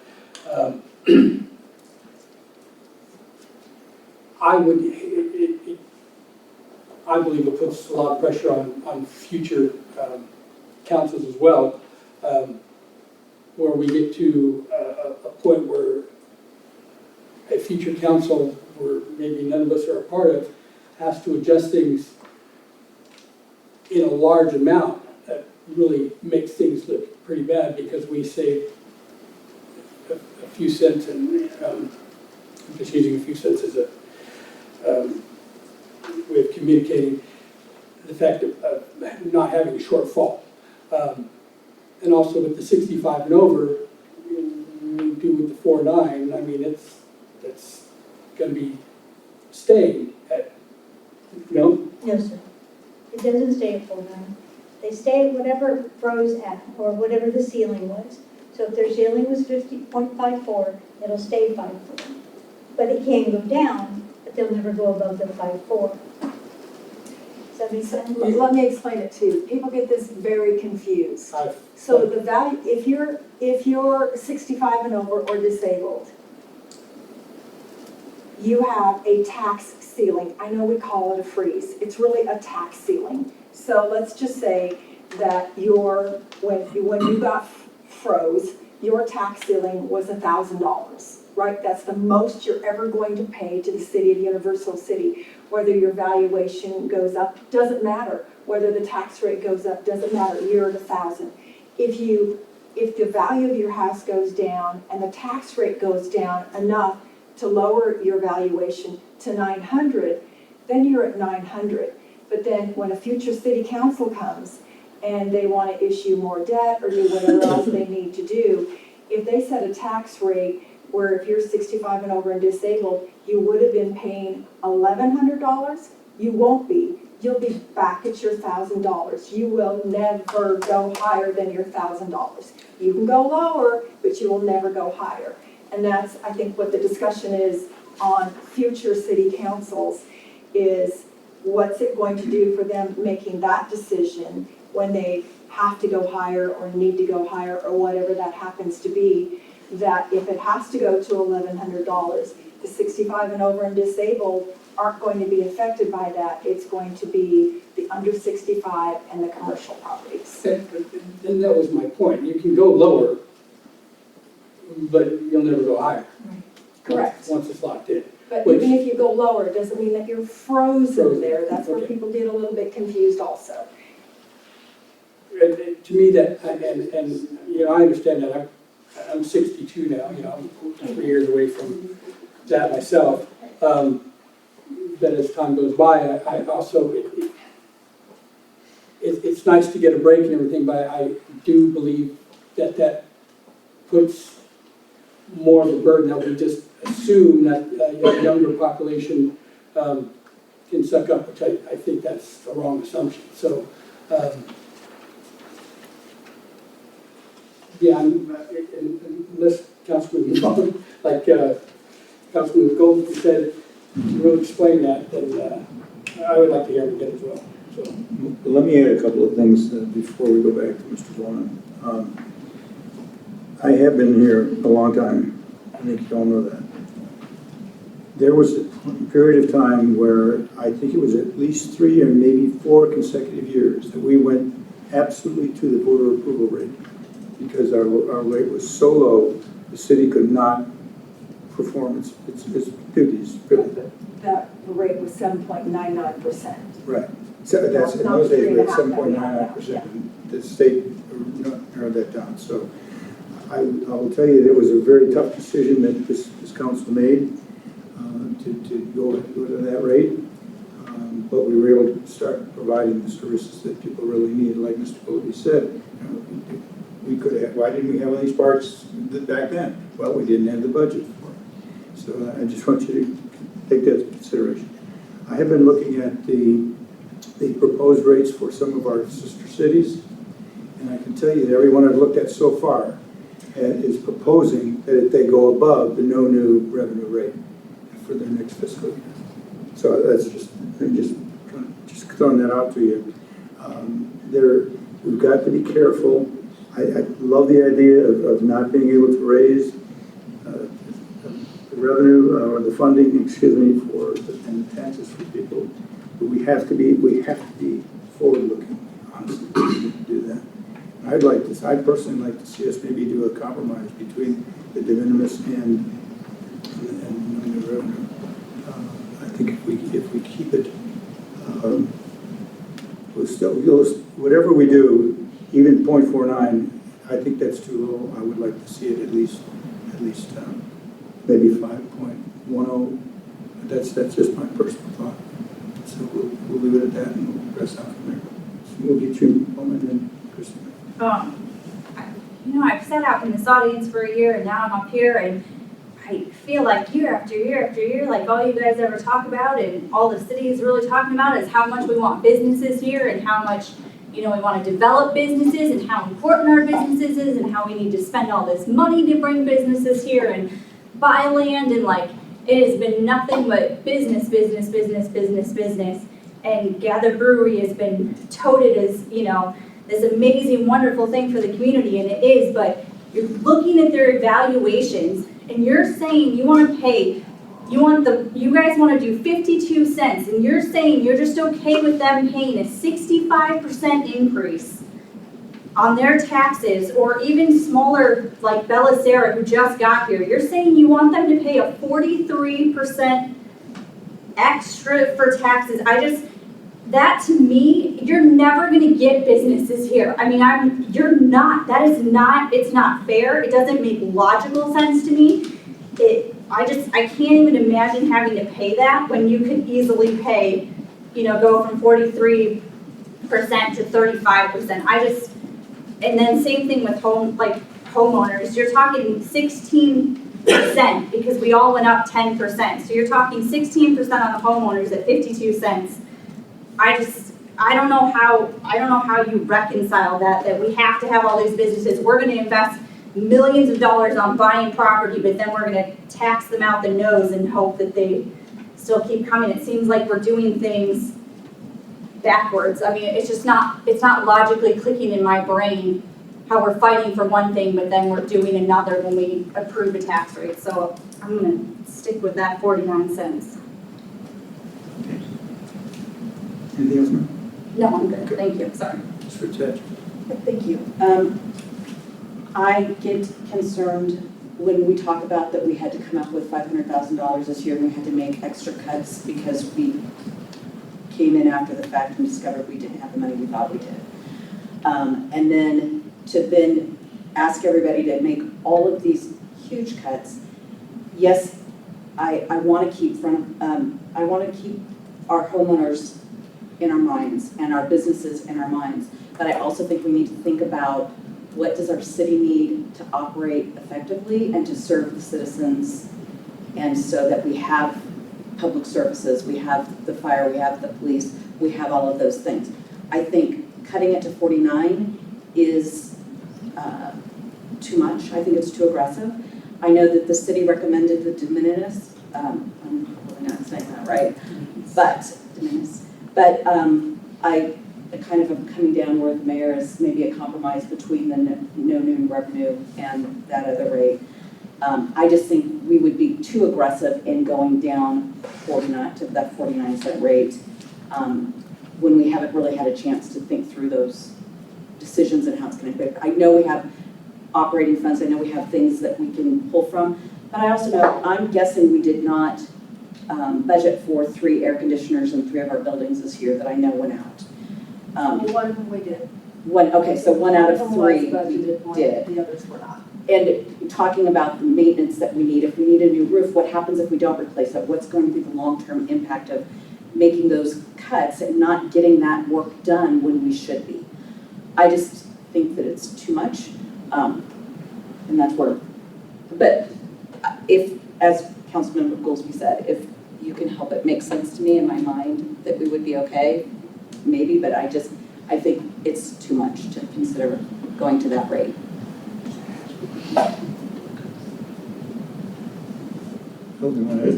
Sure.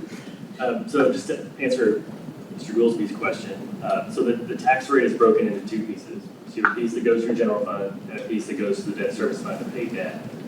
And the rule on what you can increase, where the cap is on the general fund side, you can only go 3.5%. So let's just use easy math. If we did the 49, let's just say it's 40 cents for general fund and 9 cents for debt. Well, that 40 cents is limited to 3.5, but the 9 cents on the INS is not limited, it can go up. And so there's ways that you can offset future increases. So if you said next year we're in a world of hurt, we need to go up, you can increase it on the INS side and work a little bit in between that in terms of how much money is coming in. But there is still a cap on the general fund side. It's the 3.5%, and depending on how we split the rate. So if we said 49 cents, but we want to use more of the debt service this year, we can keep the general fund side stays high. Does that make sense?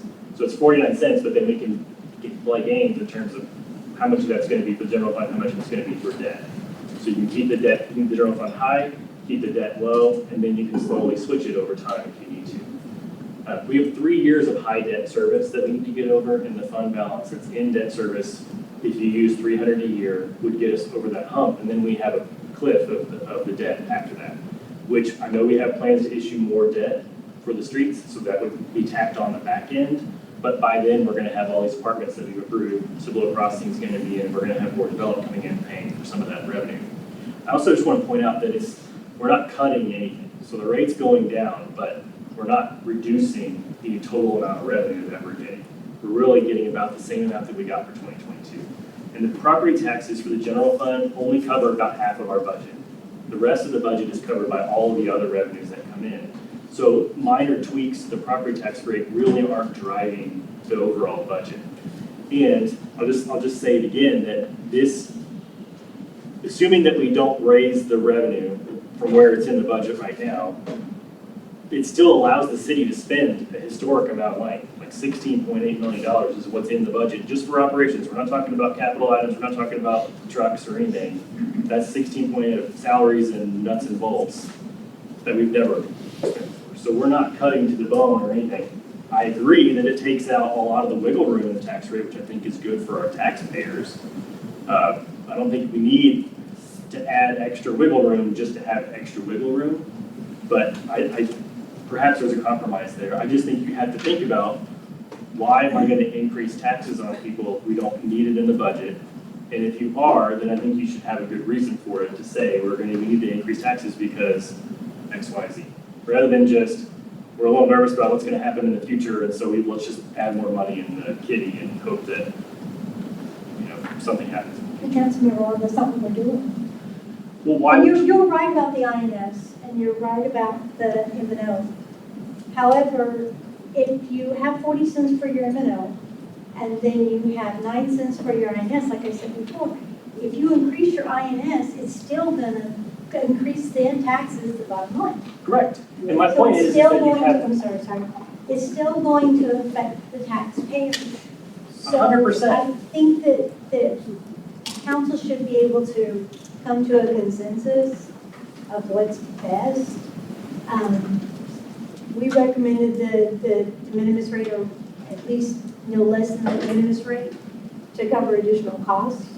If council doesn't agree to that, if they decide they want to go with 50 cents or 59 cents, that's great. But please consider that future councils will be affected, future potential citizens will be affected, and the businesses will also be affected negatively, even more negatively than you would anticipate. So your argument is impact them now, so we don't have to. No, so I'm not impact saying them as bad in the that, future. that's not what I said. I did not say impact them now. I said whatever council chooses, the staff will go ahead and figure out what we need to do in order to cover what we have to cover. But please consider that future councils will be affected by it, future citizens will be affected by it. And I'm not saying that you have to do the voter approval rate, because that's outrageous. We know that's outrageous. And as I mentioned, we can use fund balance for the debt service for this year. Just don't cut it so low that it causes us to have to jump through hoops, be sure that we can cover everything we have to cover, and then next year possibly raise rates. That's all. Just consider everything before you decide that you want to go as low as 49. I'm not saying you couldn't cover it. We absolutely could try to work that out. But it kind of hamstrings future council is all. I disagree, we'll have to disagree on that. Okay. But, all of the other numbers would be adding to the surplus. So if we have things that are emergencies and we need to do a roof, we can talk about that, but that's not in the budget right now. But if we want to put it in the budget, that's a discussion we can have. But right now, it's not in the budget, we don't need it for the budget, and that's just where I'm at. So, thank you. I would remind council that when you do your personal budgets, that you probably, and again, a lot of people manage, I would say the department heads. I know what their personal budget looks like by the way they handle their city department budget, and people do handle it differently. There are some, though, that are very conservative in their spending and in their budgeting, and then there's who are more liberal in their budgeting and spending, and there is a balance that has to happen between all of those. And so philosophically, you have to understand that if you lower the tax rate, it is a benefit to the residents and the businesses. But if you provide for a tax rate that has funding to do additional projects or capital purchases or an events, those are for a benefit for the community as a whole as well. So I don't think that we should get caught into the fact that just lowering the tax rate is good for everyone, or just having excess revenue is good for everyone. They're both good for everyone, because whatever service or whatever capital improvement gets done with the revenue is for the benefit of the city overall. Now, granted, a resident may say, really, a city hall roof, how does that benefit me? Well, it benefits you by being able to come here and not sit in a roof like we have done before, where it's leaking and all the ceiling tiles are brown and it's, it's embarrassing and all those other things. So I would hope that philosophically you can understand that both of those are good for the residents and the businesses. Mr. Buck, did you have a comment? Thank you, Mr. Mayor, I do. In looking at your pie chart, 54% of our residents have no exemptions. Currently. No, and does that include no homestead exemption also? No, they most probably have a homestead exemption. Okay, so most of the single-family homes that are owner-occupied most likely have Exactly. the homestead exemption. Yes. So the red and the green categories, That's only the folks that have the tax ceiling for being over 65, and that increased by 1%. No, I'm sorry, that one increased by 1%. The number of our disabled veterans did not increase. Right. So we're really I'm confused on the no new revenue rate. Because if our no new revenue rate, and have you had a chance to look over Councilmember Vaughan's numbers in this packet that he's put here? A brief chance, yes, sir. Do you generally agree with them that they are accurate? And I'm not trying, I'm just trying to set the standard here upon which we can have this discussion. That for example, to use the example, that Gather Brewery went from 411,000 to 702,000 of valuation. That information I could not speak to, sir. Okay. Let's assume the council, for argument's sake in the discussion, let's say that those numbers are correct. When I see that Gather Brewing Company's taxes will increase this year at our no new revenue rate by 55%, was that correct? Sorry, 59%. The Triangle Shopping Center is going to increase by 38%, et cetera, et cetera, et cetera. I have to question and we have a lot more properties on our rolls this year. Cibolo Crossing, the areas across 1518, I forget what the name of that one is. Orchard Park, thank you. The other businesses that have opened here. How is it that everybody's taxes are going up that much? If you look, sir, it's $1,000. Yes, I know that we're looking at it's easy to use the percentages. To these numbers, I don't know. This is the first I've seen of them. I haven't had a chance to really research them to determine whether or not that. I have no doubt that it was probably accurate, but I don't have a way to confirm that. Because the logical question that I would ask is similar to the one that I had last year. Mm-hmm. If on both sides of the equal sign have to be equal, right, have to be the same, we're going to bring in the exact same amount. If X number of properties values and their taxes are going up, there would have to be a similar number that are going down to offset that. So I guess you don't know, The value went up, so the tax rate is going down. That's why it's going down from 5.4 to 0.502. That's your equal right there. But in order for us to bring exactly what we brought in last year, let's say it's $10 million, okay? The amount of tax, so that this side of the equal sign is $10 million. Yes, sir. Exactly what we brought in last year. The numbers over here, the rates, the amount of money paid by all of those entities, if some of them are going up, some of them have to go down in order to bring in $10 million. The valuation went up, the tax rate went down. Valuation times the lower tax rate equals 10 million. Except that all of these, in real numbers, I'm not talking percentages anymore. If Gather Brewing is going to pay, instead of paying $2,220, they're going to pay $3,526. That's the most extreme value that we have on here. In real numbers, 10 million on one side, not percentages, not tax rates, in real numbers. On the left side of the equal sign is $10 million. On the right side also has to equal $10 million. So if Gather Brewing is paying an additional $1,300 in taxes at our no new revenue rate. I don't see 1,000. I see less than $100 increase. Okay, so if you look at their 2022 tax on the far left side, under Gather Brewing, it says their 2022 valuation and their 2022 tax. Their 2022 tax was $2,220. Because their valuation didn't change. But their valuation did change. So what I'm talking about is the amount of money that they paid in 2022 is $2,220. Now slide over to the column under the no new revenue rate. The tax at that example rate is $3,526. Do you see that? Okay, in 2022, their value was $400,000. I'm not talking about valuations. That's what runs the tax. That's what runs the amount of revenue that you get. Is the value of the value of the property.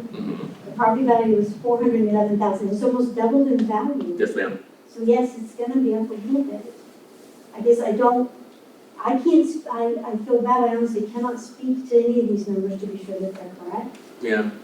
And So unless you want to give me time to go back and check to see what they are. Well, not that the numbers are correct or not, in just real numbers, not valuations, not rates. If Gather Brewing Company paid $2,000 last year, Yes. and they're gonna have to pay $3,000 this year, not talking about the rates, Right. just the real numbers. We're gonna bring in the same amount of money that we brought in last year, which was $10 million. If Gather Brewing is paying $1,000 more this year than they did last year, somewhere that $1,000 is being paid less. And it could be included in the 65 and over. Even though it says 1% of 7,000 properties is 700 properties? Yeah, every single one of these properties on Councilmember Vaughn's examples, and I don't know if, maybe he cherry picked, I don't know, to only find the ones that were gonna go up. I'm not saying that you did, but maybe he did. Every single one of these properties in here is paying more than they did last year. So there has to be, If the numbers are correct. if the numbers are correct.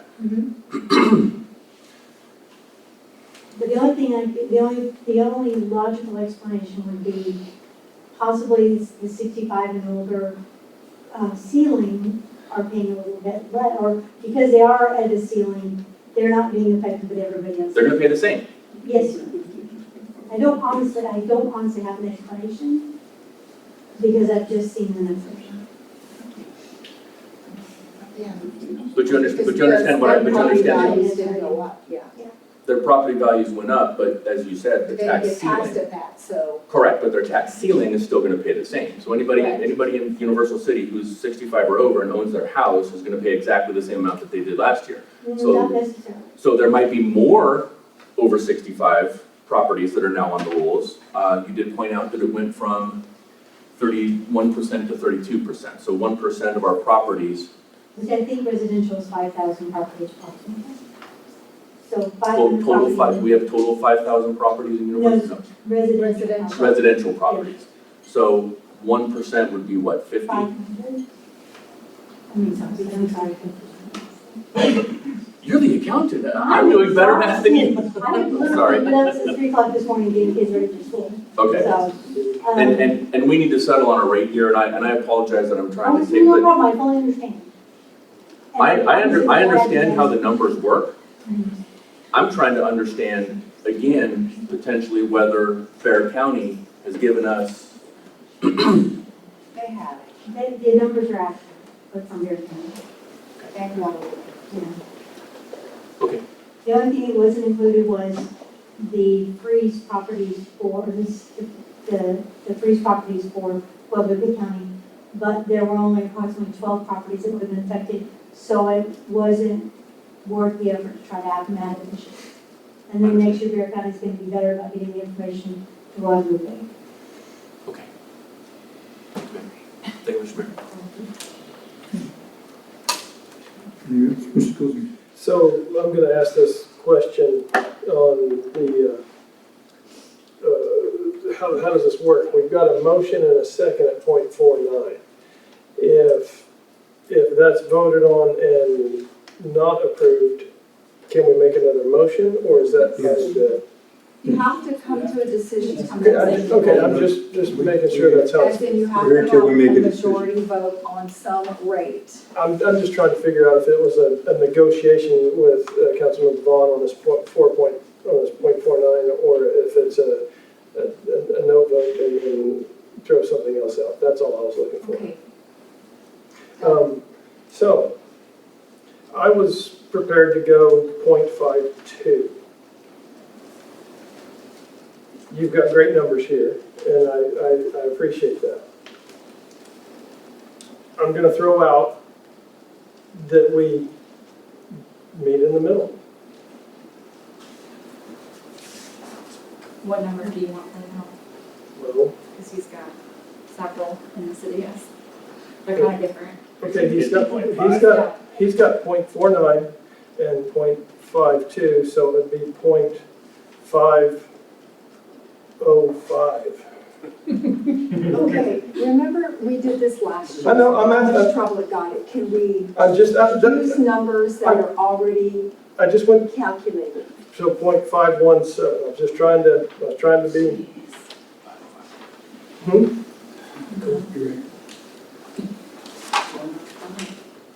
All right, so I think we need to take a look at this, the first motion that's been made and vote on it and find out where we stand. And we'll press on from there. Any other discussion by anybody? All right. The proposal is the is 0.49 and second at 0.49.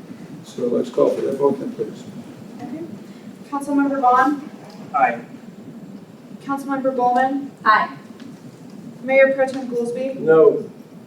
Councilmember Buck, No. Councilmember Fitzpatrick, No. Councilmember Najarian. No. Okay, the motion is defeated then 4-2. So we can open the floor again for another motion on a particular rate.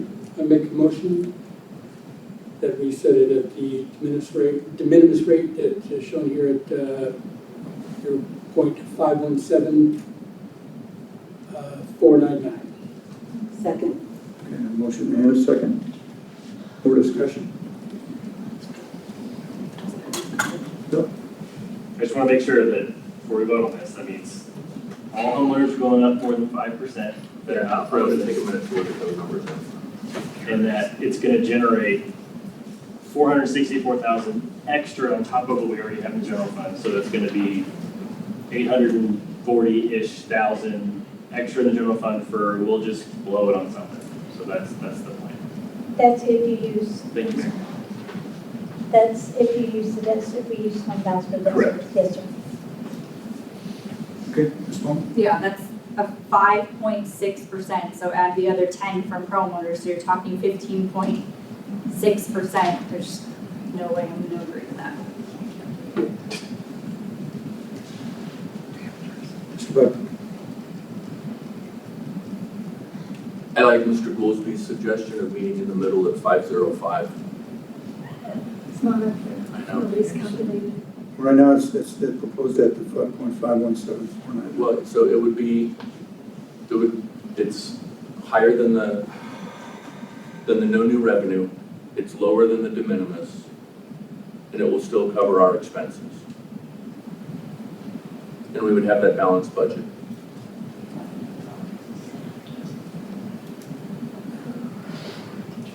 Right, that's another position there. We do have the motion though, and we do need and a second. So if there's no more discussion on this one, we'll call the vote then, please. Yes, Mr. I was just going to say, I do feel we need to take into consideration what the city is recommending, that they feel like that they need for us to give them the ability to conduct the business as they see fit. They are the experts in this. We definitely are setting the budget and approving that, but we're doing based on the recommendation of experts in operating our city. And they've come to us and said, this is the amount that we feel like is the best one to approve for us to conduct business for your community. And I think that needs to weigh heavily in our consideration. Okay. Anybody else? Let's go ahead and call for that vote, please. Remember? For 0.517499, Councilmember Najarian, Aye. Councilmember Fitzpatrick, Aye. Mayor Pro Tem Goolsby, Aye. Councilmember Buck,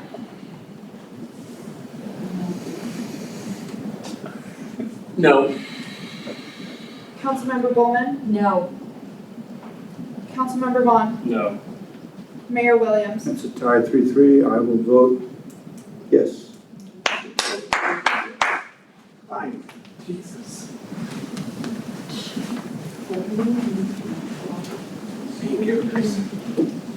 Okay. That's it. So, just so you understand, we will get this posted in the paper. We will be back on September 5th. Is that the date? The 5th date, we'll do another public hearing on the budget and a second vote on the tax rate. Okay. That concludes our business for this evening. Turn over to the city manager for her comments. Give me 1 second, I'm posted my here. Just one item. So we had the discussion on the council procedures and people were going to be sending me red lines. I've only received red lines from 2 people. And so if you have comments and you want those on the September 5th for consideration, you need to get those emailed to me. That's all I have, Mayor. Thank you. Sorry, you had to see. Okay. That's everything. Yes, we've been on. All right, so I've gotten a lot of emails and a lot of concerns from residents. So unfortunately, it seems like we've had a lot of water main breaks lately. One issue I've heard time and time again from residents is why are we not being notified when they turn off our water? Do we not have a notification system that we can use? I ask because when you have an older home and you lose water, you need to run all the water in your sinks and tubs because they get these air pockets. And if we don't know that we don't have water, it makes it really hard to know that you need to now go and let out the water in all of your sinks and pipes.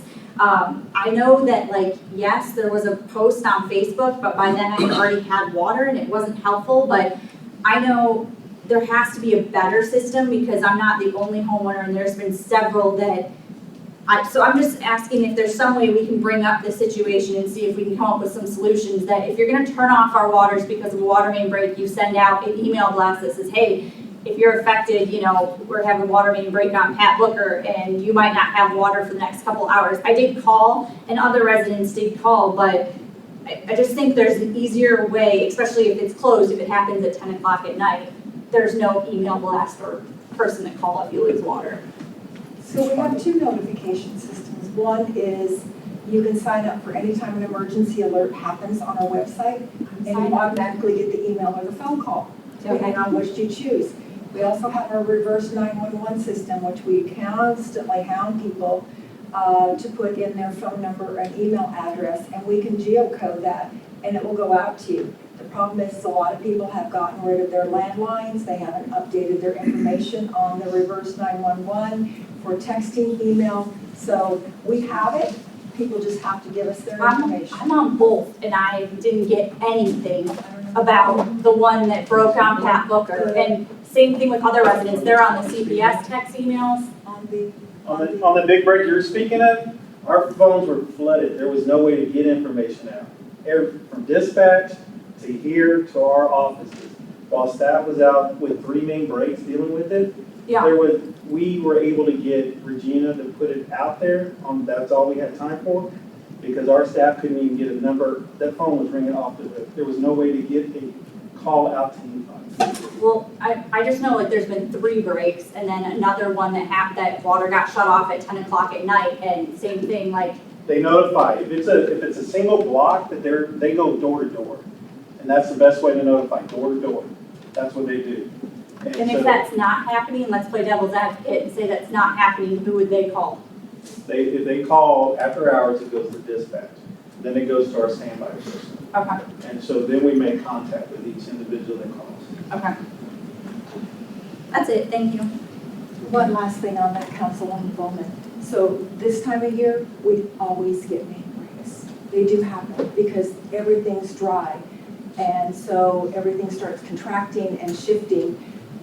We will get, when we do get rain, if we get a plethora of rain, we're going to get more shifting and we're going to get main breaks. So it is part of the natural expand and contract of the land that is creating that. But yeah, we will try to get that information out as quickly as possible. Yeah, it's just of course, hard. they never happen at convenient times, right? It's going to happen at 3 o'clock in the morning when all the public crews are going to get called in the middle of the night, and I can tell you the last thing they're thinking about is, oh, let's notify people. All they're thinking about is what equipment do we need and how fast can we get it there. So I just worry, like I have old pipes and I have to run them. I've noticed some serious issues every time I've lost water, and I know other people in Coronado, when they lost water, they had serious house issues. Like it's bad. And like I said, you're also not supposed to boil notices and things like that. Like if you're skeptical and worried about water, like it gives you the option to do that. If you knew that pipes were turned off and water sat and you wanted to, it's just a safety precaution.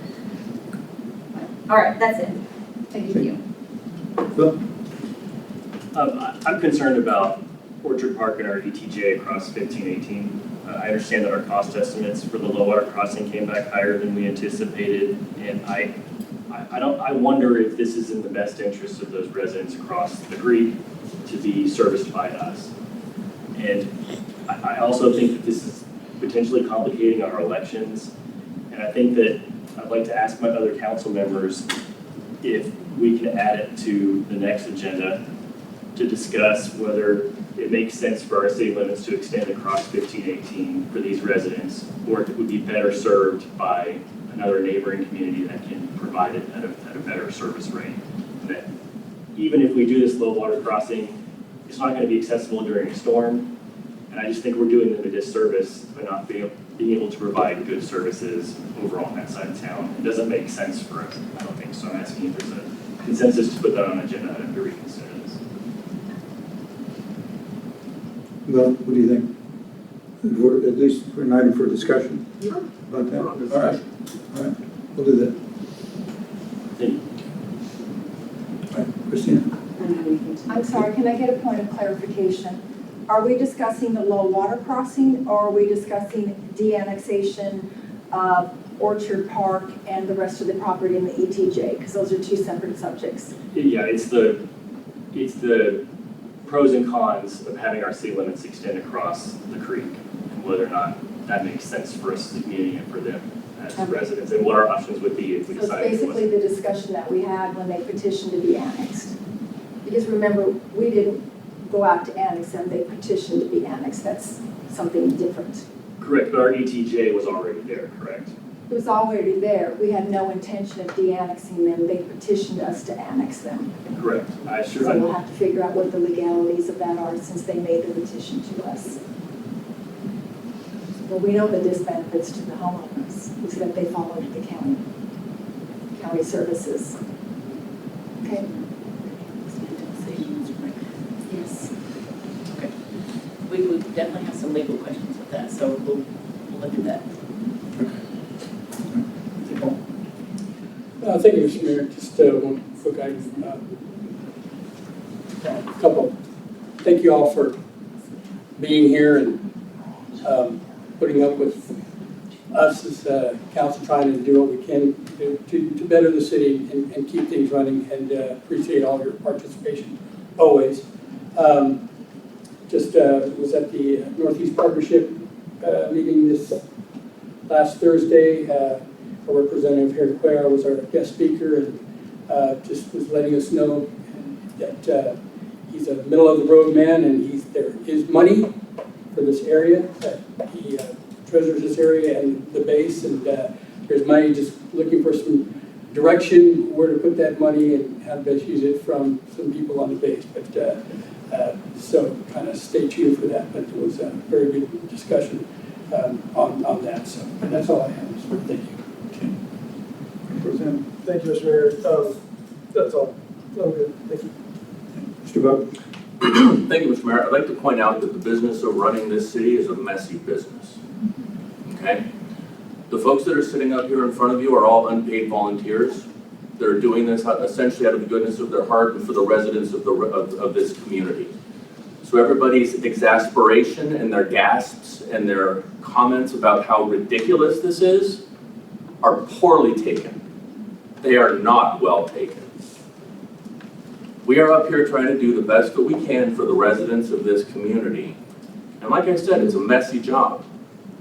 The city staff has worked on this budget and on these proposals and all of the tax rate proposals for at least a week, probably 2 weeks. They've been working on the budget for 6 months now, asking us to come up here and make the decision on a tax rate and what's best for the residents of Universal City to get our city to function, and asking us to do it in about 2 hours. And you're exasperated that it's taken us this long to do it? Sorry for for taking up your time. That's all I got, Mr. Mayor.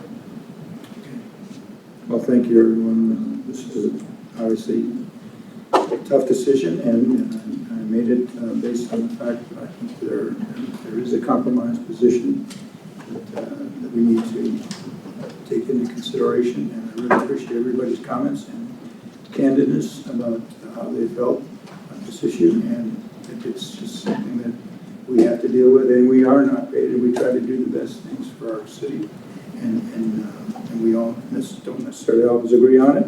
I think we've proven that point very succinctly tonight as well. One just quick comment is that we had the ribbon cutting for the children's recreation area at Veterans Park last Friday at the landscape. I don't know if you've been there since it's open, but if you take a look at a drone shot of that, as our pilots do every day coming up, taking off and landing, the playscape looks exactly like a fighter jet. It's pretty awesome. If you've not had a chance to see it, you really should. It's phenomenal. Oh, I'm sorry, Christina, I thought you said no comment. I did say my comment. Yeah. I did. Oh, okay, sorry. Okay, good.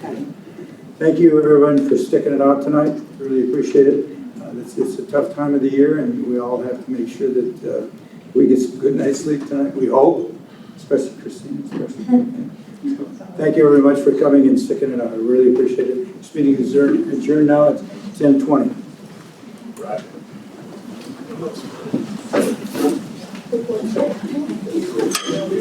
Thank you.